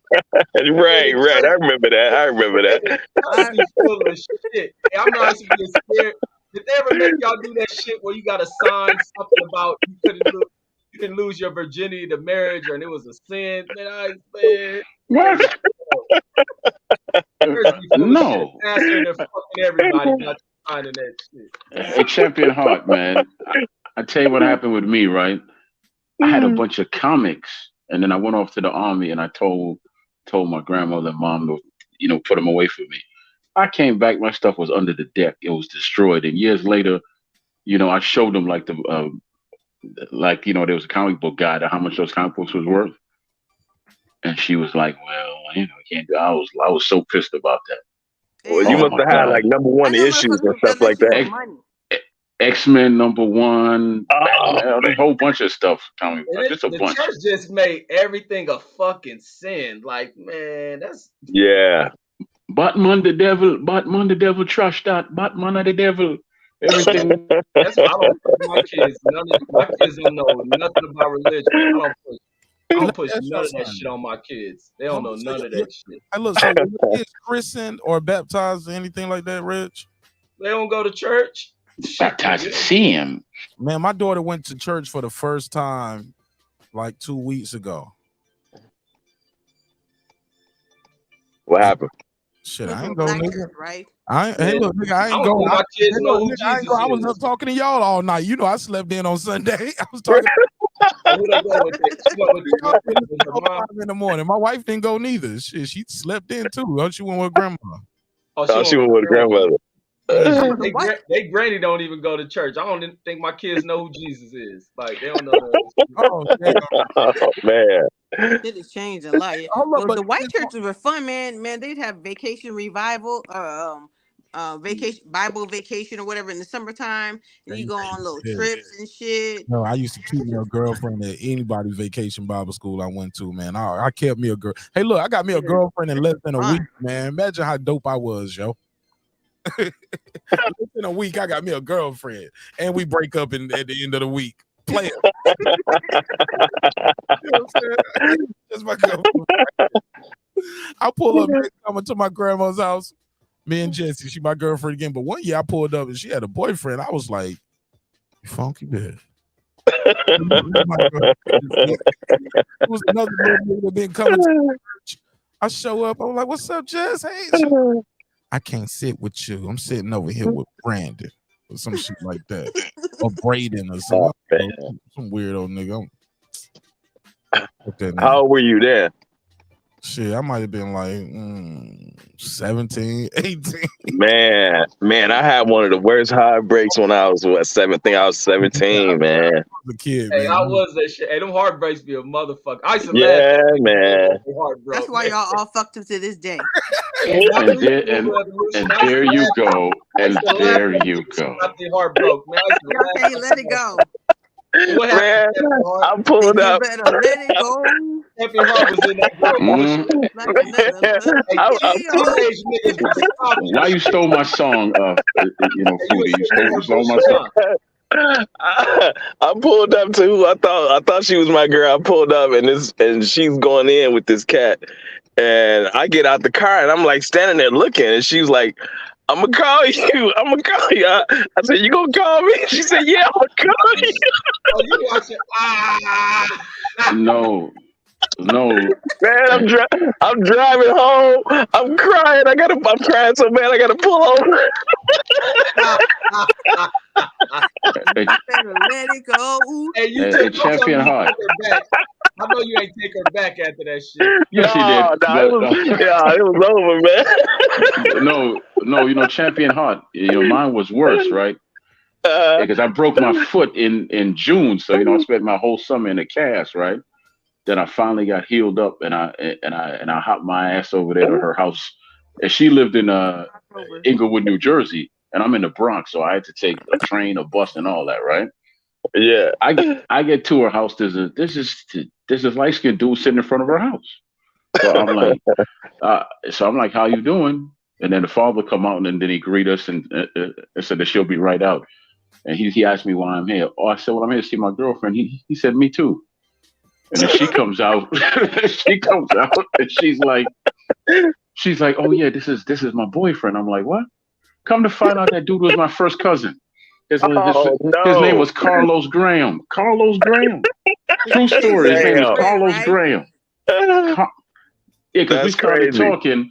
Then I called my auntie. I called my auntie, and she verified who he was. She verified who that boy was.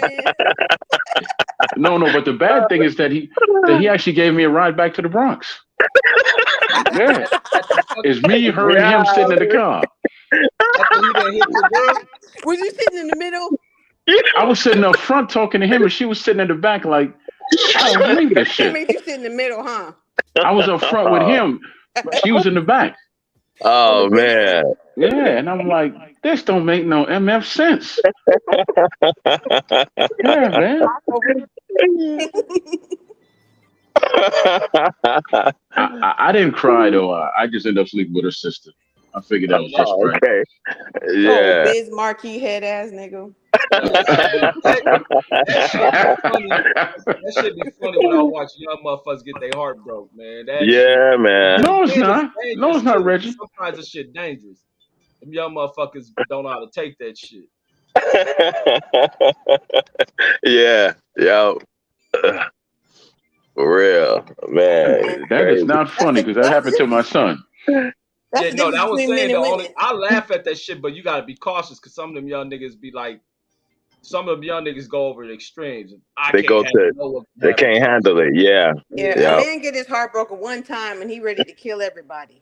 Yeah, exactly. That's on his spot. I saw that shit. Yeah, and the female do the same thing. No, females are expected to just take it. Some females because that's how men are. Fatal Attraction was about a woman. That's how men are. Yeah. Fatal Attraction was about a jealous. Some girls lose their mind too. Some girls go through where they They deal with depression, never get out of it. That's why I be like, people gotta learn that a heartbreak can ruin a lot of motherfuckers.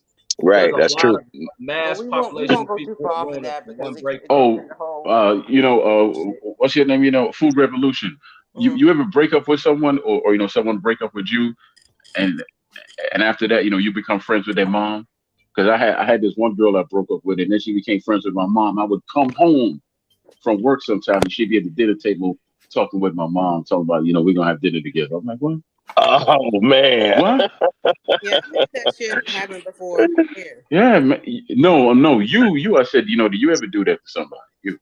Yeah, I've had that happen before, and then I came home and my mama was praying with him, talking about, well, you just need to ask God to. No. I don't think you understand. You the one that turned into the No, star. he's saying, have you done Not it? the man. Yeah.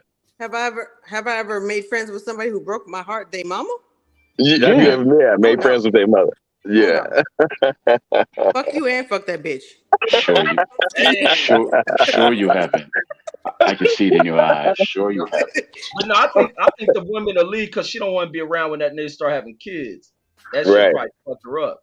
No. But sometimes that's just the way. If you do have kids with that person, sometimes you're more friends with the mama than you are with your ex. So sometimes you just have to keep the peace. Yeah, that is true. So. Yeah.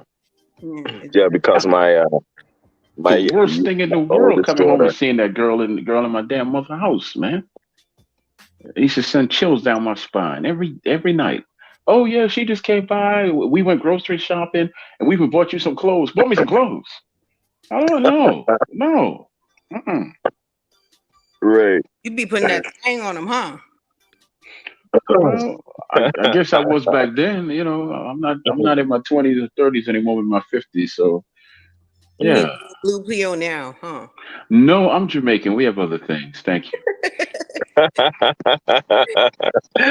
Yeah, that ginger root. I tell you what. No. I ain't gonna tell you nothing because I'm gonna say that.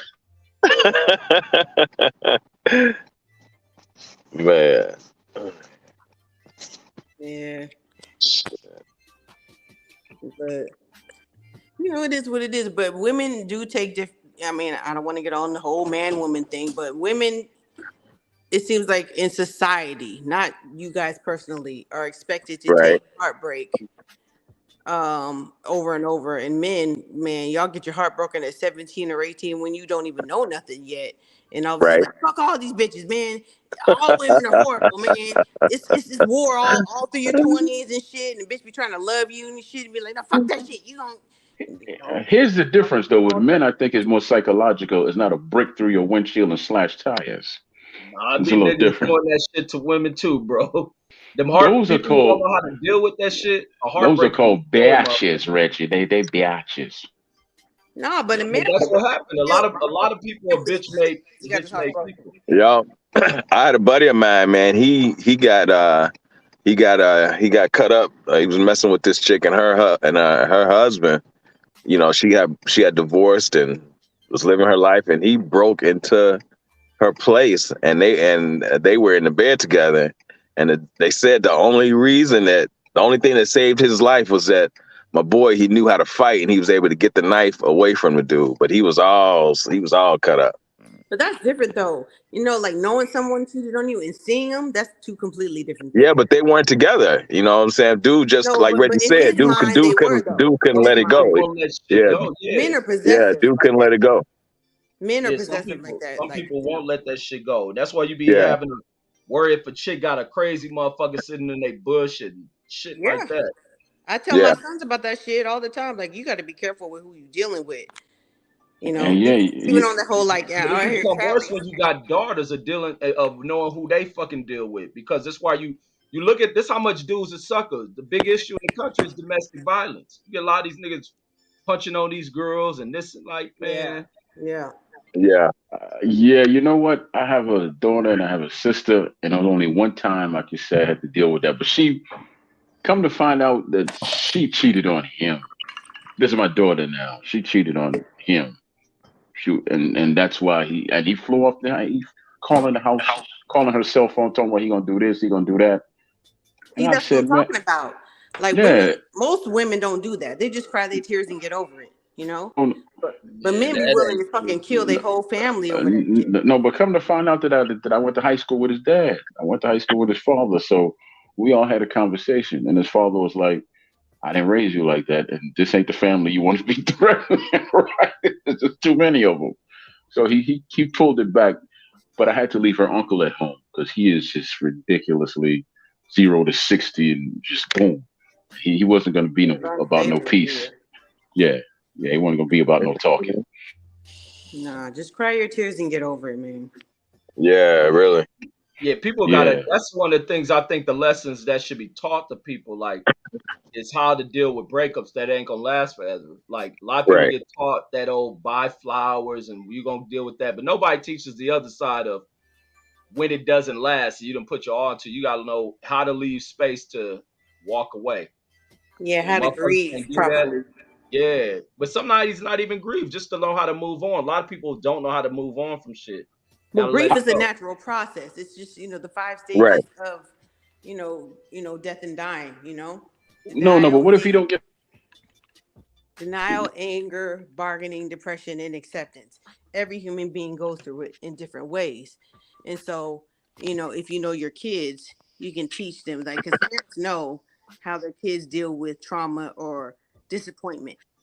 And so, you can guide your kids sometimes, but when they become adults, you can't always guide them, but you kind of do know your kids. Like, I don't know how you don't know your kids have violent tendencies, Right.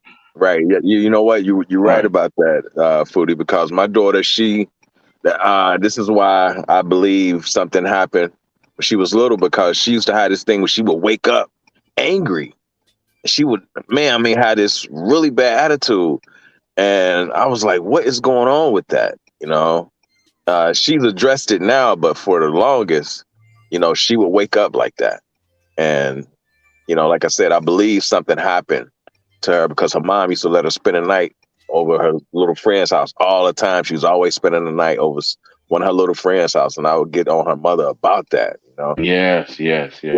Could be, or it could just be just a chemical imbalance, But see, she doesn't, she's not doing it anymore because, we talked about it, and I was like, why do you wake up mad like that? What's going on? What happened? You know what I'm saying? Why do you wake up mad like that all the time? And she always would have this attitude. And that's what parents are for. Sometimes kids hide that shit. Like high school kids hide that from their parents. Yeah, I got a question for y'all. Y'all ever break up with someone but you never really had a chance to heal because that person would always want to have sex and all that after the breakup, and then they treat you like shit afterwards? Oh, of course. Most people have gone through that. Yeah, that was terrible. I mean, it was good. It was a good. Of course, it was some good, but it was psychologically terrible. It was like right. You learn, after those type of experiences, you learn your limitations and your boundaries. Because a couple of times I wanted to see if she could fly because I wanted to throw her ass out the window, but I knew I couldn't. Fly. But you are a willing participant, you know what I'm saying? Right, exactly, yo. Yeah, it was like the greatest high, and then they would bring you down, talking about, I'm gonna go be with my real man now. Right, because you think you're getting back together, but that's not what it is. But see, that's how most women think. And I'm not trying to emasculate you at all because you're a human being like me. But most women think that, sex is related to, that's why bitches be talking about, but your man want me and all this kind of shit. But he don't really want you. He want to fuck you. But he doesn't want to be with you. He's not going to provide for you. He's not going to protect you. Like, that nigga might throw you in front of a car before anything. He don't Right. Like, that's not the same thing. And, you need to learn that shit. Like, the difference between, real commitment and loyalty versus, just, a quick, Right. But but that goes both ways. Women do the same thing to guys. That goes both ways. Well, that's what I'm saying. Like, you guys are human beings like me. So I'm just saying, but women are more emotional. And right. That's true. Women are more emotional. Men are more detached when it comes to a lot of things as far as, human nature. And, it boils down to biology. You guys are, taught to, not taught, but just biology, just hit and move so that you can procreate, populate the earth. You know what I'm saying? And in a lot of society, people forget that society is faster than biology, you know, and biology says hit and move, stick and move, stick and move, stick and move, so that you can populate the earth, even though we don't need to do that anymore. Right. But society says that's not right, and religion says that's not right. And you know, as you get older and your hormones start to drop, you start to realize, oh man, that's not. So that's why I tell like a lot of young girls, if you are looking for commitment, don't look for a young man to be committed to. Look for an older man to be committed to, because he gets it. He's been through some things. You know, his little testosterone levels have dropped. He's not in that whole stick and move Right. That's true. That's life true. anymore. But I think people should be open to. I mean, you just don't think that everything's just going to end in a fairy tale romance, like you're going to die together. That's why I think people have to learn how to prepare themselves for these things. I think in the early phases, you have to experience shit. You have to be mindful that maybe this relationship may last a year or two. Some people go into where they be, you know, sweethearts for the rest of their lives, but a lot of people gotta learn. Like, I just think it has to be taught, and people have to be prepared for it. Like, and it shouldn't be that you're searching for the right or proper person, because it's not going to always work like that. Like, you find two people that total opposites of everything about People what grow they apart. come as a Yeah, reference. people Yeah, grow I apart. prefer this, and that may never be the person that works for you. Well, that's what I Right. told my sons. Is like, I'm sorry, I didn't mean to cut you off. It's like my sons are 22 and 24, and I said, yeah, you might be with your girlfriend right now, but don't get married before you're 30, because if you're going to get married now, you can get married later. You know what I'm saying? Like, what's the rush? If you're going to be with that person, you're going to be with that person. You're looking for a lifetime commitment, then you don't need to get married right now. You can wait and wait it out and see if it's really going to, you know, be the real thing. And you know, if you don't, then you don't. You don't have no kids together. You didn't get married. No harm, no foul. You guys just went your separate ways. But some people do make it, and some people don't. But don't get into no commitments, like I said, as far as like having children and getting married early, because you don't know who you're going to be next year when you're 22, 23, 24, until you're 25, 26, 27. Then you have a little bit more of a concrete mindset. You know who you are. You know your expectations and your boundaries better. Right. You know what? I think what happens is we don't understand that when you cross paths with certain individuals, that individual is there for that moment. I think we as humans, we mess up and we don't understand that some people are in your life for a moment and some people are in your life for a lifetime.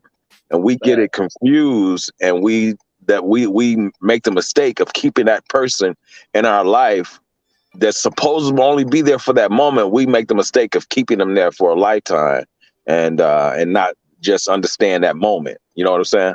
Absolutely. And then it turns into pure shit in the long run. Yeah. Right. Exactly. Mm-hmm. Because you chose the wrong person at the wrong time. And Right. sometimes people get back No, together. but you know what's so funny? It's times when your soul tells you to run, but you stay for whatever reason, and then you pay for not running. You know that? Mostly It's because yeah. you got that physical connection way too soon, you know, that whole sex thing, you know. Yeah, but your soul is screaming like run away, but you stay and then you pay for it. You damn sure pay for it. Yeah, the sex is what makes the motherfucker do that foolish shit. But sometimes, like you say, you got to be control of your head down at the bottom and shit, and knowing when some shit ain't right. But a lot of people do that. I think throughout this, not even just this country, but throughout the world, a lot of people hold on to shit that's no longer there. Like love is no longer there. And I think some people, like you were saying, you tell your son, some people rush into commitments, especially with marriages and shit. Yeah. People run right into that shit way too quick. Be married after a few months, married within a year, because the excitement is there. I think really it's the hormonal factors that play a part. Yeah. Like when people express as love is no more than an emotion and shit. It's a chemical. At some point, yeah, you got to find out down the line if that shit still exists. Right. Can you still feel that same affection when it moves beyond it just being sexual and shit? I taught my sons, like, you don't know who a person is until you've seen how they react when they're angry. Absolutely. That's true. Absolutely. Yeah, all the inhibitions go out the window. That's true. And you have to listen to what they say when they're angry too, because they're telling you the truth. Yep, you Yeah. never know who a person Hmm. is until you see how they react when they're angry. Yeah, because I had one young lady who was in a long time relationship. We're about 5 years deep. We got the argument about something, and she brought up some of the stuff I told her about my sons, and I'm like, hold on. I told you that in private. And why are you bringing it up in this argument? Well, X, Y, Z, and X, Y. And I didn't realize at the time I was hitting my hand on her counter, and her counter cracked. And she's like, calm down. I'm like, I am calm. But I was so fucking angry. And I just had to leave. And I haven't spoken to her since, even though she calls me. But I just find that to be a violation of trust. I find that to be a violation of trust. You don't do that. If I tell you something in private and you see me at my weakest, then you don't use that as a weapon against me. I'm never gonna let that go. Right, and that's where a relationship real go fucked up when so like you say, you see what a person says in the argument is the minute you do that and then it affects communication, that relationship is destroyed. Like that's one of the biggest detriments to a relationship is when you do something to hurt a motherfucker to where you can no longer communicate shit. Especially, relationships supposed to be about sharing intimate information, like shit you want to share with other people. Well, you can't do that with a motherfucker you sleeping with. That's when it's bound for the separating shit. Yeah, that's why you have to have the uncomfortable conversations at the very beginning when you're first getting to know somebody. You need to lay out your deal breakers, and then people don't want to do that because they're just so caught up in the emotion of, oh, this feels so good and it's going to feel like this forever. But when you become an adult and you realize this shit is not, this feeling, this euphoric feeling isn't going to last forever. And we need to build a plan as to what we're going to do when it doesn't feel like this anymore. How are we going to are we in this for the long haul, or are we in this for the short term? But people don't really want to do that because you just want to stay in the moment. And certain things, yeah, you should stay in the moment. But certain things also, if you're really, marriage minded or long term minded, you really need to talk about, your weaknesses. And you can't do that if you don't know your own self and your flaws and the things that didn't work in previous relationships and what your part was in those things not working. Not just blaming the other person, but also saying, I could have done this better. Where's Mark? You fell asleep? Yeah, I think he went to sleep. He's in the chat. Oh, is he? But I guess he's ready to go to sleep. Yeah. Hey, it was good talking to y'all. Let me get back on this road, man. Yeah, be careful out there. I think are you on IG, champion, or where did I Yeah, see your video? You I'm you on. you, you I'm on IG. Yeah, you were cooking, and it starts off with you doing some martial arts or something in the ring, Yeah, and blah blah blah. Okay. yeah, yep. That's Okay. me cooking with the champ. Yep. Challenge, baby. Everybody say they can cook. I want challenge them, baby. On the challenge them. So yeah. So one of these days, man, we'll catch up, and I'll challenge you, right, man. You pull your truck over and pull out one of them grills or stove or something. It's on, baby. It's on. That'll work. That'll work. Let's make it happen. All right. Salute to y'all, man. Y'all have a good one, man. I get with y'all. Oh, for sure. All right, man. Where you at, Richard? You sleeping too? All right. Well, peace out, y'all. All right, I seen one that. No, I was downstairs throwing clothes in the dryer and shit, but everybody done jumped off. All right, so I'm out too then. But my last thing I seen Mark put a comment about deal breakers. A deal breaker for me is that greedy shit. All that one way shit. You have to pay for everything. That shit right there is a no go for me. Don't no suckers live here. Ain't no tricks. Ain't trying to wine and die you. I ain't with winning that none of that shit. If I can't build with a chick or I don't deal with her like that, then no, I'm not doing that shit. I'm cool on that. Like a lot of people be trying to, because early on I think it said within the dude to try to impress a chick. Like we want to do all this 5-star and dining, try to come off like a baller. Like to even be in a relationship, you want to make sure your pockets are straight. It ain't just saying that everything in your pocket goes to her. But at some point, women like to be entertained. They like to see fine things and shit. But with me, I want to make sure it's a chick I'm vibing with, I'm dealing with cool, but her whole enjoyment about what I'm spending on her, where I'm taking her. But on the side, I do understand you got to take a woman out. A woman wants to be shown off. A woman wants to show that, you're going to do things for her. And that's what a dude is supposed to do. But a chick that just comes out and need to go here and got you fucking trying to fucking compete with other dudes she got on the side, because sometimes chicks will play that field of dating multiple motherfuckers, and it's a competition on who gonna do the most because of what she thinks she finds and what she, and this where a lot of women fucked up. They measure on who's the best option for them based on what a person is providing for them financially, where you taking them, how much you spending, and they find themselves in the most fucked up and wrong situations playing the field like that. Well, me, I'll be overstanding that shit. I'm not doing none of that shit. Either we vibing on some cool shit, connected, and especially we just have conversations on casual shit and kicking it. Then I'm open to all that other shit. That's how it works for me. But that's the deal breaker. Women who just push that, what can you do for me? What have you done for me lately type shit. Everything's just one way, you paying and affording everything. No. If we go out, I want a chick that's just willing. If we gonna dine somewhere, I like chicks that will just pull out their shit, because I fucked with chicks like that will pay for that shit. And I'm impressed by that. And therefore I'm like, oh, I can take care of everything else after that shit. Or maybe we go somewhere else and she's still opening that wallet, pulling out her credit card. Ain't on none of that golden shit. And I think a lot of chicks have moved in the wrong direction. I'm thinking everything about a dude paying for shit. I done had chicks to where even my one chick I used to fuck with, I've been to Hawaii with this chick. I done been a bunch of places with this chick, and they spend a dime on that shit. And I fuck with her, but she had fucked up ways. That's the reason why it didn't work, but I'm still cool with her. But that's the thing. I think a lot of dudes have opened the world. It's a lot of suckers out here. It's a lot of motherfuckers spending wasteful fucking money trying to overimpress a chick. And when you got a chick that's up on that shit, I keep away from it. Let me see. Mark said, I'm not even taking you to Applebee's, says, unless you got half of that this 2 for 2 2 for 2. Oh wait, said 2 for $20 combo. Hey, if it's like that, yeah, open your wallet up.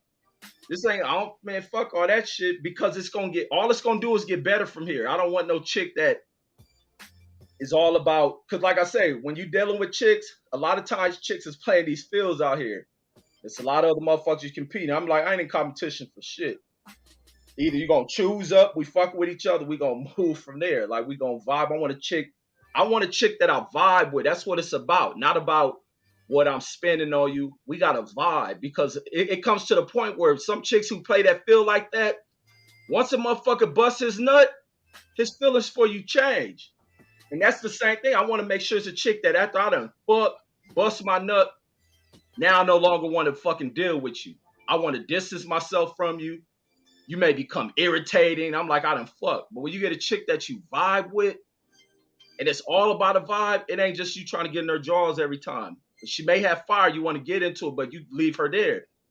I used to have this shit, and this is what I learned from my experiences of fucking with so many chicks and how I deal with them. There be certain chicks that I fuck, bust, get multiple rounds, and then I don't want them there. And I'll be like, and when they don't get that, they should leave. They be trying to spend the night. I used to get on my phone and call the homies. Walk in the kitchen, hey, call me in 5 minutes and act like some shit just went down and we got to roll. I do shit like that just to get them away. When I had chicks that I fuck with who were cool, man, I'd be on that cuddling shit with their ass. Shit, you spend the night all fucking day, because it's all about vibing. You got to have a chick that you connect with, that you vibe. Like, and even if you're going to do that shit for a long time, you got to be chicks that you vibe with. And that's how I've always been. Like, those are red flags for me.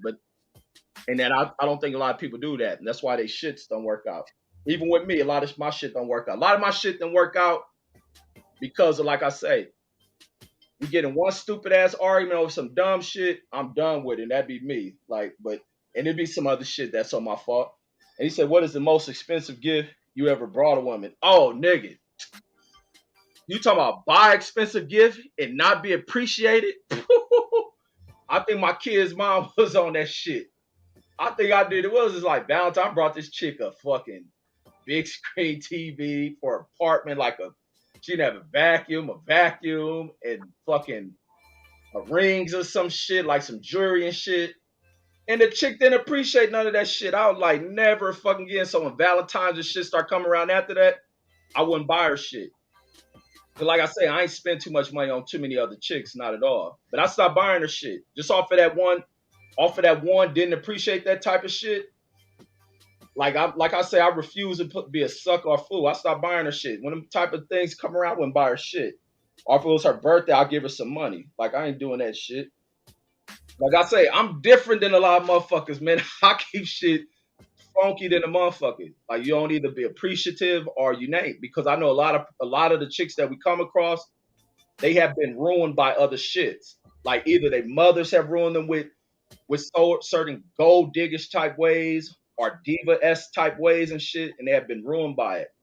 And it's all about what you can afford for them. I'll be like, fuck that. And he says, what did she do or say to make you feel like she did not appreciate it? Oh, saying that one of the things I brought it for myself type shit. She didn't ask for that type thing. I didn't ask you to buy me this and some stupid shit like that. Like, I like, okay, well, did it this time, that's gonna be the last time I buy some of that shit. But even a lot of shit, and I don't require a chick to do nothing for me like that. Like even when I had that chick used to buy me shit, which was cool, and I fuck with that. Should have been a chick I really should have fucked with like that. But I was a little thrown off by how that chick used to always try to buy shit for me because I thought it was something else that came with it. And I was younger too. I was younger and shit. But she'll just be on some slick shit like, well, what size you wear? Whoop whoop or this and that shit. I'll be like, nah, man, this shit be coming out with loads of fucking clothes for me and shit, shoes and shit. I'm like, what the fuck? But she was just digging me. Even when we go out, she be on some pay Dutch type shit and she'll pay for the shit or we go half or it was never about, because she didn't want to come off as that type of chick. She was both her parents around her. I don't know if they taught her that shit. She'd never be on that shit to where it's all about a dude just having to do everything. This chick was just like a cool fucking, just everything about being around this chick was a cool bomb ass motherfucking vibe. But the other thing, she lived far as fuck from me. But when we kicked it, it was a cool connection. I mean, even on the shit, this chick be on some deep shit. You have deep intellectual conversations, sitting there chilling just to watch films with shit. This bitch brain was on point to watch it. She was the one she tried to put me on Purple Rain. She used to always be big on that shit. But I never watched that shit. But her vibe was cool than a motherfucker. And I think the only thing that separated was she was so far. She's like in a city called Rialto, which is fucking far from me. She was in Rialto, which is far as fuck from where I live at. But she was just cool. But that was a shit. And he says, Reggie brought the vacuum. Says for her to be on TV for herself. No, I don't get what you wrote. You messed that up. And then Reggie says, miss her. No, that was a good chick. That was a good fucking chick. Like I fucked off a lot of good chicks back in my days because I had so many different chicks. I'm telling you, back in the day, man, I was something, man. I was something else back in my younger days. But even when I used to tell chicks and shit, I used to tell chicks this shit. I'm your girl, I'd be like, you my girl, but you ain't my girl type shit. And I used to tell them I ain't looking to be in a relationship. But when you're around me, you my girl. My girl, but you ain't my girlfriend. And I'll never ask you what you doing, I ain't get into all that nosy shit that people be doing. I be hearing this stupid ass shit that motherfuckers be talking about now, asking girls what's their body count. I don't give a fuck about none of that shit. Keep the pussy clean. Don't want to hear none of that other shit. I used to fuck with chicks that be in relationships. And this what kind of pushed me with my relationship. I done fuck chicks when they dudes keep, fuck it, answer your phone. Fucking while sticking my shit up in them. It was like, just seen a lot. So it's like you come to weigh out who you fuck with. What type of people you fucking with. But me pushing off a lot of good women, hell yeah. He says you ruined that good woman, says for the next guy. No, I ain't ruining her for the next guy. I missed my opportunity for the next guy. I ain't ruining her because she was still cool with me, like for a long time. But she was just so far out, like what's that, Rialto and shit, man, shit. That was far. And then on top of that, like I say, like if I'm gonna commit in a relationship, your money gotta be right to do certain shit and shit. And I'm going to school, fucking around, having my fun and shit. Like I didn't want to settle down back then. Like I was having too much fun. And the one thing I don't do is play with no woman's heart. That's one thing I don't do. That's why I always kept it real with a lot of chicks. That'd have been to ruin a chick. If I'd have been trying to be committed to this chick, and then on the side I'm doing all this shit I'm doing, that'd have been trying to ruin her. But and plus she had been in a relationship before that kind of fucked her up and ruined her. So I wasn't about to add on to doing that shit to that chick. But then it was like we ended on some cool shit, and said she probably tells a story of a guy named Reggie. Says that used to that she used to buy shoes for and says all the time. Says then he broke her heart. No, I ain't never break the chick heart. We ended on some real cool shit. It was just like we'll go a long time without seeing each other, just always talking and shit. Back then in the early phones, I don't think the motherfuckers did that video shit. I don't think the phones did that where you talk to people over the video shit like that. So I'll just be talking. I wouldn't be seeing their face like that, like they have now and shit. But then again, it was like I say, if you're gonna commit to a person like that, you make sure your pockets in order, your finances in order to do shit. Like I say, you got to be able to show a chick out, take them out. Chicks demand that shit, and I think people should be willing to do that, but not a chick being greedy. Or if a chick want that, chick got to be able to afford it for herself. I think I was probably at a point where I probably wouldn't be able to afford it for my goddamn self, and I wasn't about to have that chick trying to do everything.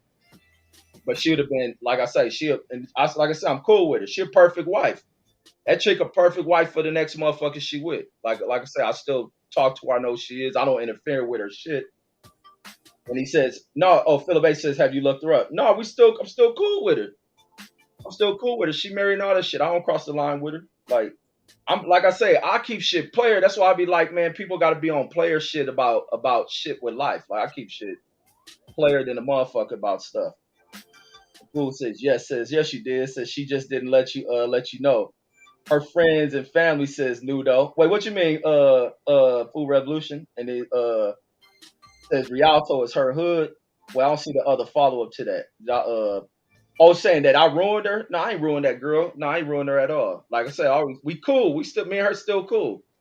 She got babies and shit. I got babies. Like the one thing I had a lot of chicks fucked up when I had my kids. I think a lot of chicks who was cool with me, who I used to fuck with and then just stop fucking with when I had my babies. I think they were kind of fucked up with that. Says she was willing to grow with you. Says, is she? Yeah, she married. Yeah, she married, and I'm still cool with her. Like I say, shit. For that, like I say, for the time I was around, please, man, I wasn't. Like I say, I was out here chicken hawking. I'm talking about. That's why I got so many stories about these chicks and shit. Even around the time when I was fucking with my kids' mom before we end up doing the relationship shit, I was on the same shit even with her. I used to tell her the same shit. You my girl, but you ain't my girlfriend. When you're around me, you my girl, but you ain't my girl. Because a lot of chicks had feelings for me, but it was like I wasn't on that selling down shit. I had too much. I was doing way too much and having fun doing that shit. And then, like I say, on the other side, chicks, man, you think you doing your shit, you best believe a chick on their side doing that shit. A chick probably got a number of dudes they fuck with until they settle down. And even some chicks, when they settle down, they got some motherfucker on the side. Because always a motherfucker looking to get the fucking draws. And that's the fucking truth. So trying to play a chick heart, nah. Would a chick have feelings for you? Possibly. But shit, when you're in two different spaces and life, shit, you gotta accept that. Like I say, I don't cry over shit. That's why I be tripping when I see dudes be on here crying all day. I think it's the issue with a lot of dudes. Dudes be emotional, crying about everything. Like I let that shit roll. He says, play her. Says, play her, not a player. No, I didn't play none of these chicks, man. I didn't play none of these chicks. I always kept it straightforward with chicks I was fucking with. Straightforward. And he says women do it to themselves though. Says Food Revolution. Facts. And then Philip A says, sound like you just try to be respectful of your own truth. Yeah, it says which is respectful. Yeah, I keep it. Man, like I said, I grew up on trying to keep shit player and learning from mistakes that I watch older people, my cousins and shit.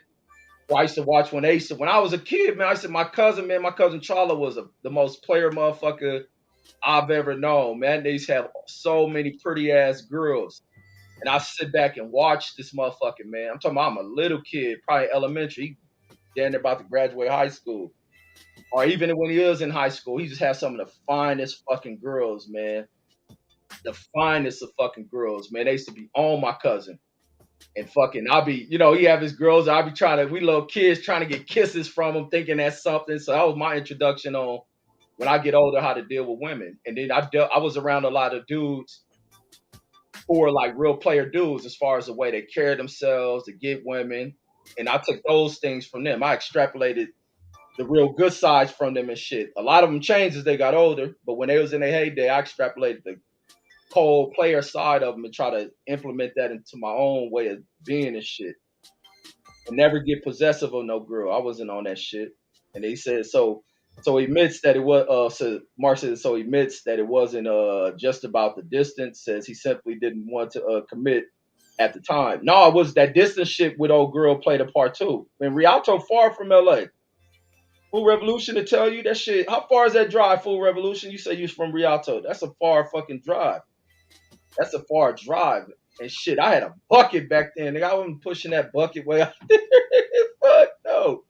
Nigga, I had me a cold little bucket, nigga. And that was a cold shit with me. I always kept, nigga, I had them Cadillacs I had, but after that, nigga, I would give me a cold bucket because I didn't need the motherfuckers to get here, get there.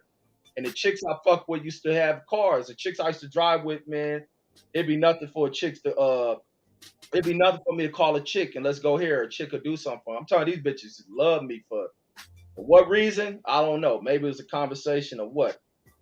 But nigga, I kept me a bucket. Like, nigga, where we going? Shit, come get me. And then let me see. It says tell themselves, says if I'm cheating, says she probably. And he says what's some food says women like the excitement of messing with a player. For real they do.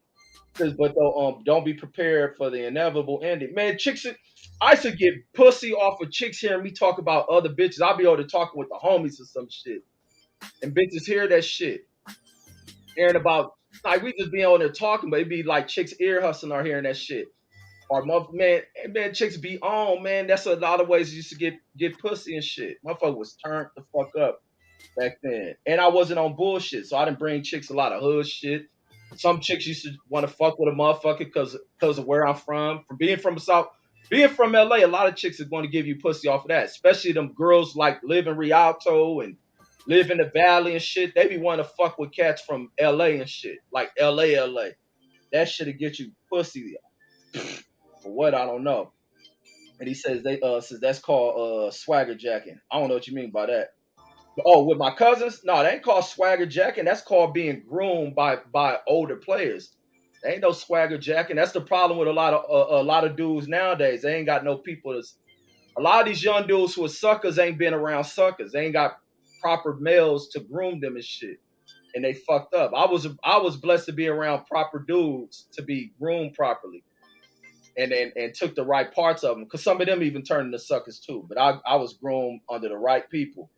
A lot of people nowadays they've been raised by women trying to tell them how to be gentlemen and shit, not how to handle emotions, not being around real dudes to teach a young dude how to deal with a woman and shit, being honest and shit. I was raised properly because I paid attention. That's one thing I did, paid attention. Full Revolution says it's an hour and a half from most of LA. See, yeah, Rialto far. Yeah, hour and a half from that shit. She said maybe an hour. Yeah, it's a far drive. Says says how did you get separated? Just over time. Like she wouldn't come out there. Like I said, that girl was on her shit. She was in her school shit, probably working on her masters and shit. Fucking. And like I said, I had some cold chicks, man. I had a variation of college educated chicks, hood rat chicks. Just regular fucking just good chicks, man. I had a lot of shit, man. Player back in my day. And then Philip says facts. Says Mark says even sometimes we ain't cheating. Says and she cheating, bro. Says but you can't be in your own mind too much. Facts. Says jealousy is deadly. It is, bro. This first time your daughter talk with you about her heart being hurt, says you gonna make some changes. No, I ain't make no changes for what? Shit, I'm talking about back in my past. I'm a full-time pops right now. I ain't committed like that. Cool Revolution says because LA says was a hot spot in the 90s. Says gangster rap says made them do it. Yeah, bitches like LA motherfuckers. Even when I go to other states, man, bitches give me pussy because I'm from LA. Want to fuck with me because I'm LA. When I was in Chicago, this back when I'm scared of pussy. When I'm in Chicago, it's girls want to fuck me because I'm from LA and shit. And then the Rooster 111 says you can't trust nobody but yourself. And sometimes you can't even trust yourself, man. That's some old shit OGs to always tell me. And then Philip A says, young player says turn to old tricks. Yeah, that's what happened to a lot of cats I looked up to. A lot of them turned into being suckers as they got older, or got some or got with a chick that put some good fire pussy on them. Man, I watched player they just turned into straight up tricks. And I remember people used to always tell me, man, the first time you deal with getting your heart broke, young man, it's gonna hurt you. I tell man, no, it ain't. And until this day, that shit ain't happened. I hope it never happened because I didn't watch how niggas get when they get their heart broke, nigga. I watched the homie brother, nigga. The homie brother, nigga. I was clown. Like I said, I used to laugh at niggas when they act with that heartbroken shit. Hopefully, I don't get my karma for doing that shit. But the homie, he my homie too. But me and his older brother grew up. But he was fucking with this girl because me and him worked at FedEx together and shit. He fucking with this little red chick come up in there. He all on this bitch doing everything, man. I mean, he on her fucking ass, just in love with her. And taking her here, he whining and dining her and all this other shit. This one fool has a fucking function at his uncle owned a fucking like penthouse or some shit in Marina Del Rey. And this Marina Del Rey on some like fly player rich ass shit with a lot of fucking high rise off the fucking, it's like a dock, it's like water near that shit where yachts and shit is at. So his uncle who was he had an uncle who was rich, but he out of town, so he over at the fucking goddamn got this penthouse for the weekend and shit. He bring a couple of cats over there. He bring old boy girl in there. Man, them niggas run a train on this nigga bitch. This nigga find out. And so I didn't know. Well, no, I think I did hear that shit about them running the train on, like, man, old girl fucking straight up freak. Like, she in there letting everybody run through it. She got some drinks in there and acting freaky as fuck. I see this nigga, man. You would have thought this nigga got hit by a Mack fucking truck. I mean, this nigga was in a daze. And we seen it. When I seen this nigga, I'm laughing my ass off. Like, this nigga was sick. And I know damn well he wanted to try to fight every single one of them niggas that this girl them fucked, man. Nigga, and when they tell me that, I'm making a joke out of everything, then I clown the fuck out this nigga. I was about to be on that sorrow shit, like, nigga, you'll knock that shit off, nigga, bitch a hoe. Fucking fall in love with her. And then Philip A says, well, your daughter says, explain that hurt, says, in a different kind of way, Red, says, you'll see, bro. Man, see what? I'm prepared for all that shit. And then Full Revolution says not women, says, who know their worth, though, says young chicks. Yeah, a lot of young chicks be making the wrong mistakes, man. Especially girls who come up without no fucking male fucking. I see that with a lot of girls who don't come with real fathers around this shit. Them girls who be just having mothers and shit raising them, or a father who just present but absentee as fucking girls be fucking getting used and vulnerable to shit. Looking for love in the wrong places and shit.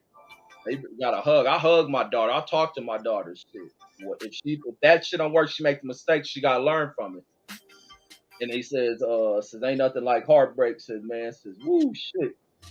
And then I seen people go through this, and I know how to deal with it. Full Revolution says once you go to therapy. And then she said Philip says I didn't go through therapy. Says just kept it pushing. And then she said, yeah, Marina Del Rey, you gotta have bread in that shit, man. That girl was the homie girl went to that Marina Del Rey fucking penthouse that nigga uncle had, man. That girl eyes turned wide, man. She was fucking everybody up in that mug. Like that nigga is fool, man. Philip A says that shit ain't funny, homie. Man, that shit funny as fuck. If you act like a sucker and you hurt You butt hard over your girl being a hoe. I'm laughing at you. They ain't about to be. Oh man, man, that's wrong, man. You know you be like that, but then you know the girl got hoe tendencies and shit. Girl got hoe tendencies and you holding on, man. Shit, that shit about to be funny as fuck to me. The hell, because I think some people was even telling them about this chick, but I used to kind of see it by the way this chick be looking at motherfuckers from the distance and shit. And that shit happened, man. Hearing that shit, I'm talking about it was like 4 or 5 motherfuckers that ran through that chick, 4 or 5 of them, and that nigga had to still work with. I mean, the homie was sick, nigga. That nigga was sick. You know how they somebody nigga get hit by a Mack truck and get up? That's that nigga, man. That shit was funny, man. Cool Revolution says, sucker for love, baby. Woo! Ain't that the truth? That's the truth. It's a lot of motherfuckers that are suckers for motherfucking love. And I mean, this nigga was wine and dining this chick. Wine and dining that chick. And I used to try to show these niggas when I used to have shit at my house, like, man, look how easy it is to run through these chicks. And there was one time we went to Yo, Reg. Yeah. Oh, you gone? I don't even hear No, him. I'm here. Can you hear me? Can you hear me? Can you hear me? Oh, there we go. Yeah, I can hear you. Hey, man, I agree with you, bro. Man, when something like that happened to somebody, yeah, man, you could probably got a half a day, maybe the full day of me saying, man, that's fucked up, man. I'm sorry you went through that. But day 2, nigga, man, you better be able to laugh that shit off. And I'm gonna be the one that's helping you laugh it off, but I'm not gonna be doing that. Oh, that's fucked up, man. That's for all that's excuse me. All that's gonna do is make the motherfucker want to kill everybody at the job and shit, you know? Yeah, Like, man, that's how that nigga was turning, bro. Move on, find you another bitch, laugh this shit off. We'll be talking about, man, she a hoe anyway, and that's it. You know what I'm saying? But I'm not gonna be like, man, that's fucked up, man. Man, she broke your heart, man. You gave that girl everything, man. Yo, you did this. Remember when you took her to Jamaica, man? Man, I'm not gonna play into your emotional damage, bro. I'm gonna lift you up and tell you, hey, man, let's go to this club. Let's go get some. Hey, look, I got a girl right here. She gonna bring a friend with her. Nothing makes you get over old pussy better than what? No pussy. Absolutely. But the homie, that same homie, he making bad decisions with women, dude. And even after that, he run into another bitch that fucked him over. I mean, this nigga just, like I say, he's a sucker. Yeah, Mark. Yeah. He gets some pussy, fall right in love, man. He the type of nigga, he'd fuck around and get a porn star, get some pussy, and fall in love with her and shit. He that type of dude. I probably would too. And they know what they're doing. They professional. Man, that's why you gotta be player about this shit. That's why it takes to be around older dudes who are wise and know how to deal with women. Like, even I remember the homie, the one I seen with the homie where he even married this chick, but she was another chick who was just foul. You seen her early on. Like I tell the homie in the army and shit. Well, I used to see when he used to come, we used to be in the homie room and he'd bring his girl over. One day come to the room before he go into the about to head out to the movies with this chick. But even their whole relationship, their whole get down was fucked up because he was fucking with her friend and shit. And then he ended up seeing this chick where she brought this chick to the club one day. He see her, she on him. So now she backstabbing her homegirl to get with the homie, and the homie fucking her on the side. They about to fight over the homie. The homie think he a player. He had chicks back in the day too. He had different chicks, but he think he a player to make these chicks fight over. So the girl he ended up marrying the same chick too. So he ended up making this girl fight her homegirl over him. And the girl he was originally fucked with didn't want to fight her friend. She's like, fuck it, you can have this nigga type shit. So I'm like, so this nigga end up with this chick. So one day he come, like I said, we over at the homie room playing. We playing Madden. It's like this is either 99 Madden or it's 2000 Madden. It's one of them two. And so I'm in there picking my play. And the homie walked through like, all right, because he always like to show the chick off. So he always introduced her to the homie Mosley, who had the fucking phone. Mosley used to have a phone. Mosley was scandalous with his phone because he done fuck a couple of niggas bitches where he done got cool with him, be calling them back after he done called them and shit. So that's what he would end up doing. He was in there playing old Secret Admirer shit when it come out. But so Martin will always introduce her to Mosley as a fuck. I can say this nigga's name. introduced her to the homie as his cousin. So fucking when also I like I say, I'm looking down at the, you know, you gotta pick your play. I'm looking back at the TV trying to see what play I'm about to pick. And so when he walking towards the door, old girl behind him, she turned around and I see, you know how the bitch do the little thing like they licking pussy with their tongue. I see her doing that shit through my peripheral. And I play this shit off because I see her doing this shit. And so when they walk out, I hear the door close, let them get a few feet away. I pause again like, nigga, what the fuck going on with y'all, nigga? He like, oh, no, nigga. He laughing and shit. He like, nah, that's my cousin girl, like saying some funny shit like that. I say, nah, nigga, some shit going down with y'all. So one day these niggas in a motor pool. And this nigga make a fucking You told this story before. I just remember you. I think you did. Yeah, I told this shit. And they make a bet, nigga, about he couldn't fuck his girl because he think the girl loyal to him. And it was strange, like around this time, the homie ain't going to the club with us. He one day playing like he's sick. He ain't doing this. He just abrupt. Cause we ain't in the field. We was always clubbing and shit. Facts. The whole time this nigga was fucking old boy girl. So the one when he find out and shit, and it's coming up near Valentine's and shit, and somehow he get like he feeling insecure or some shit, or maybe she done changed up or some shit. Why he make this bet the homie couldn't fuck his girl. And it's like a Saturday or something. I just hear crying, nigga, across our the balcony from our barracks. And I see this nigga just out there doing all this dramatic crying shit, like falling out, screaming and shit, then and raking all the barracks up. And I go over there like, I hear this nigga say, no, man, she gone, man. Like saying this shit. I'm thinking like, oh, fuck. She done got killed or something, man. So I run over there, man. Try to like tell the homie, man, it's going to be all right, man. Get up, man. Stop all this crying, man. It's going to be all right, man. And he's like, I was like, man, fuck, man. It's going to be all right, man. I said, man. How'd she go? Yeah, I'm saying that. He's like, no, man, she fucked Mosley. I said, nigga, man, I get up and walk off like this nigga over here.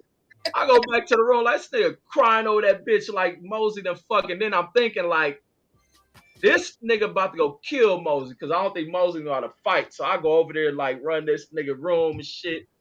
Like knock on the door, like nigga, I get knew low, nigga. Nigga, like man, this nigga like was talking. Now he already knew because old girl called. She told that nigga everything. He bluffed her. She opened up and told that shit. But even after that shit, that nigga still married that chick. What? Man, he still married her, man. Her pussy on him too. She cheated, and she's still cheating on him. Man, yeah, man, the homie was telling me after the shit. So when they get married.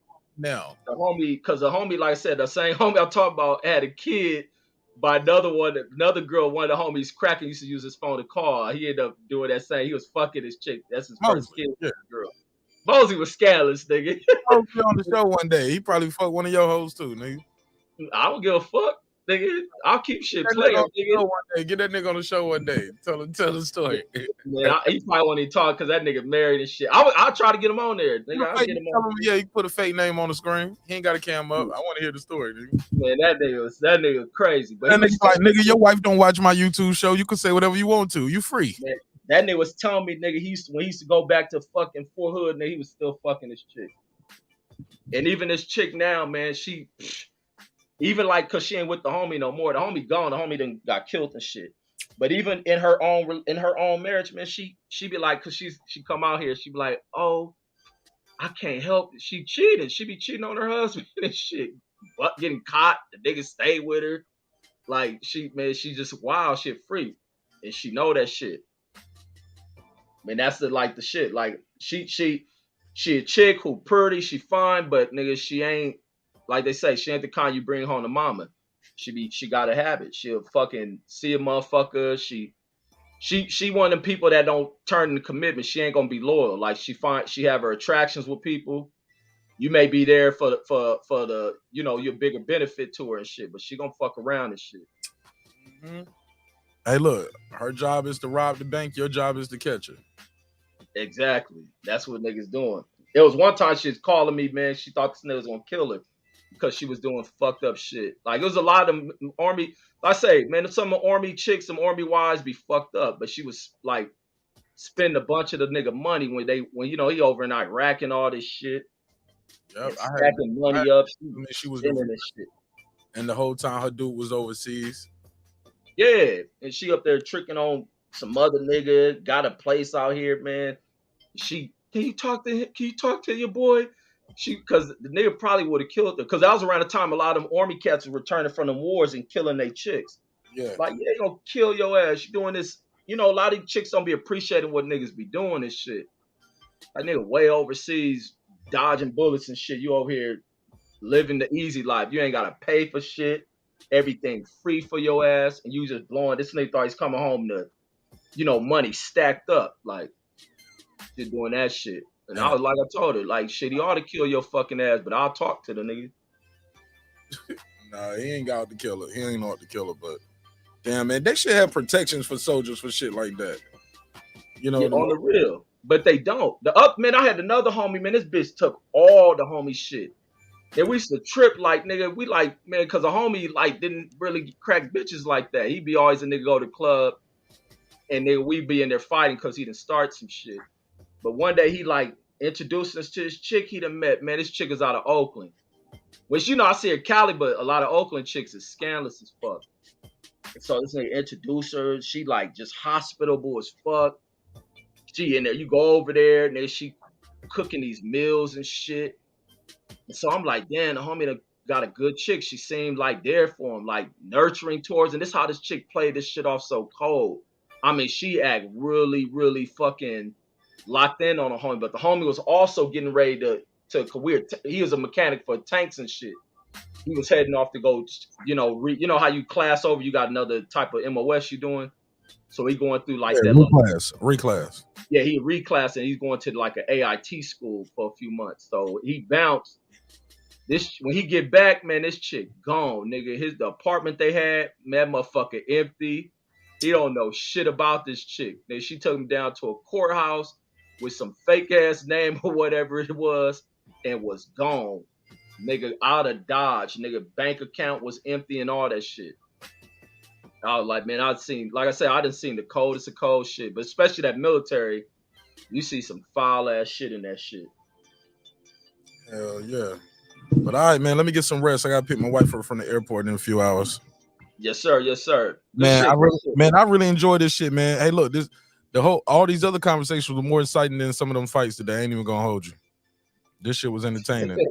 Talking about the fights was just as, if not more than entertaining than the fights, man. Like, that shit was crazy, man. But I appreciate you, bro. Shout out to you, Food Revolution, and everybody else who made this shit possible, all right? Yes, sir. Yes, sir. See y'all. See you on the next one. Peace.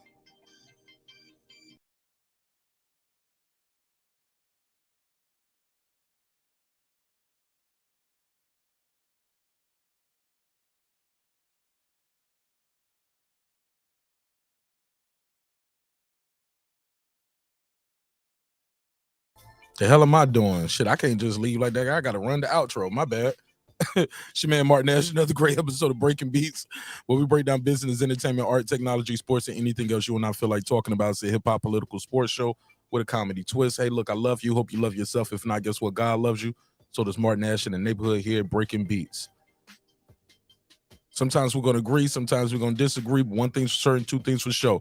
Jerry and Reggie are going to do that debate, my nigga, and I can't wait. They're going to do a battle. Breaking Beats battle. Jerry versus Reggie. Let's get it. I built this shit. Me. Brick by brick.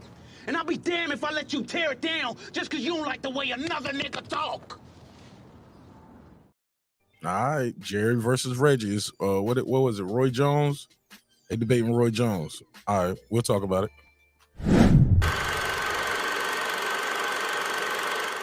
This that squad sound.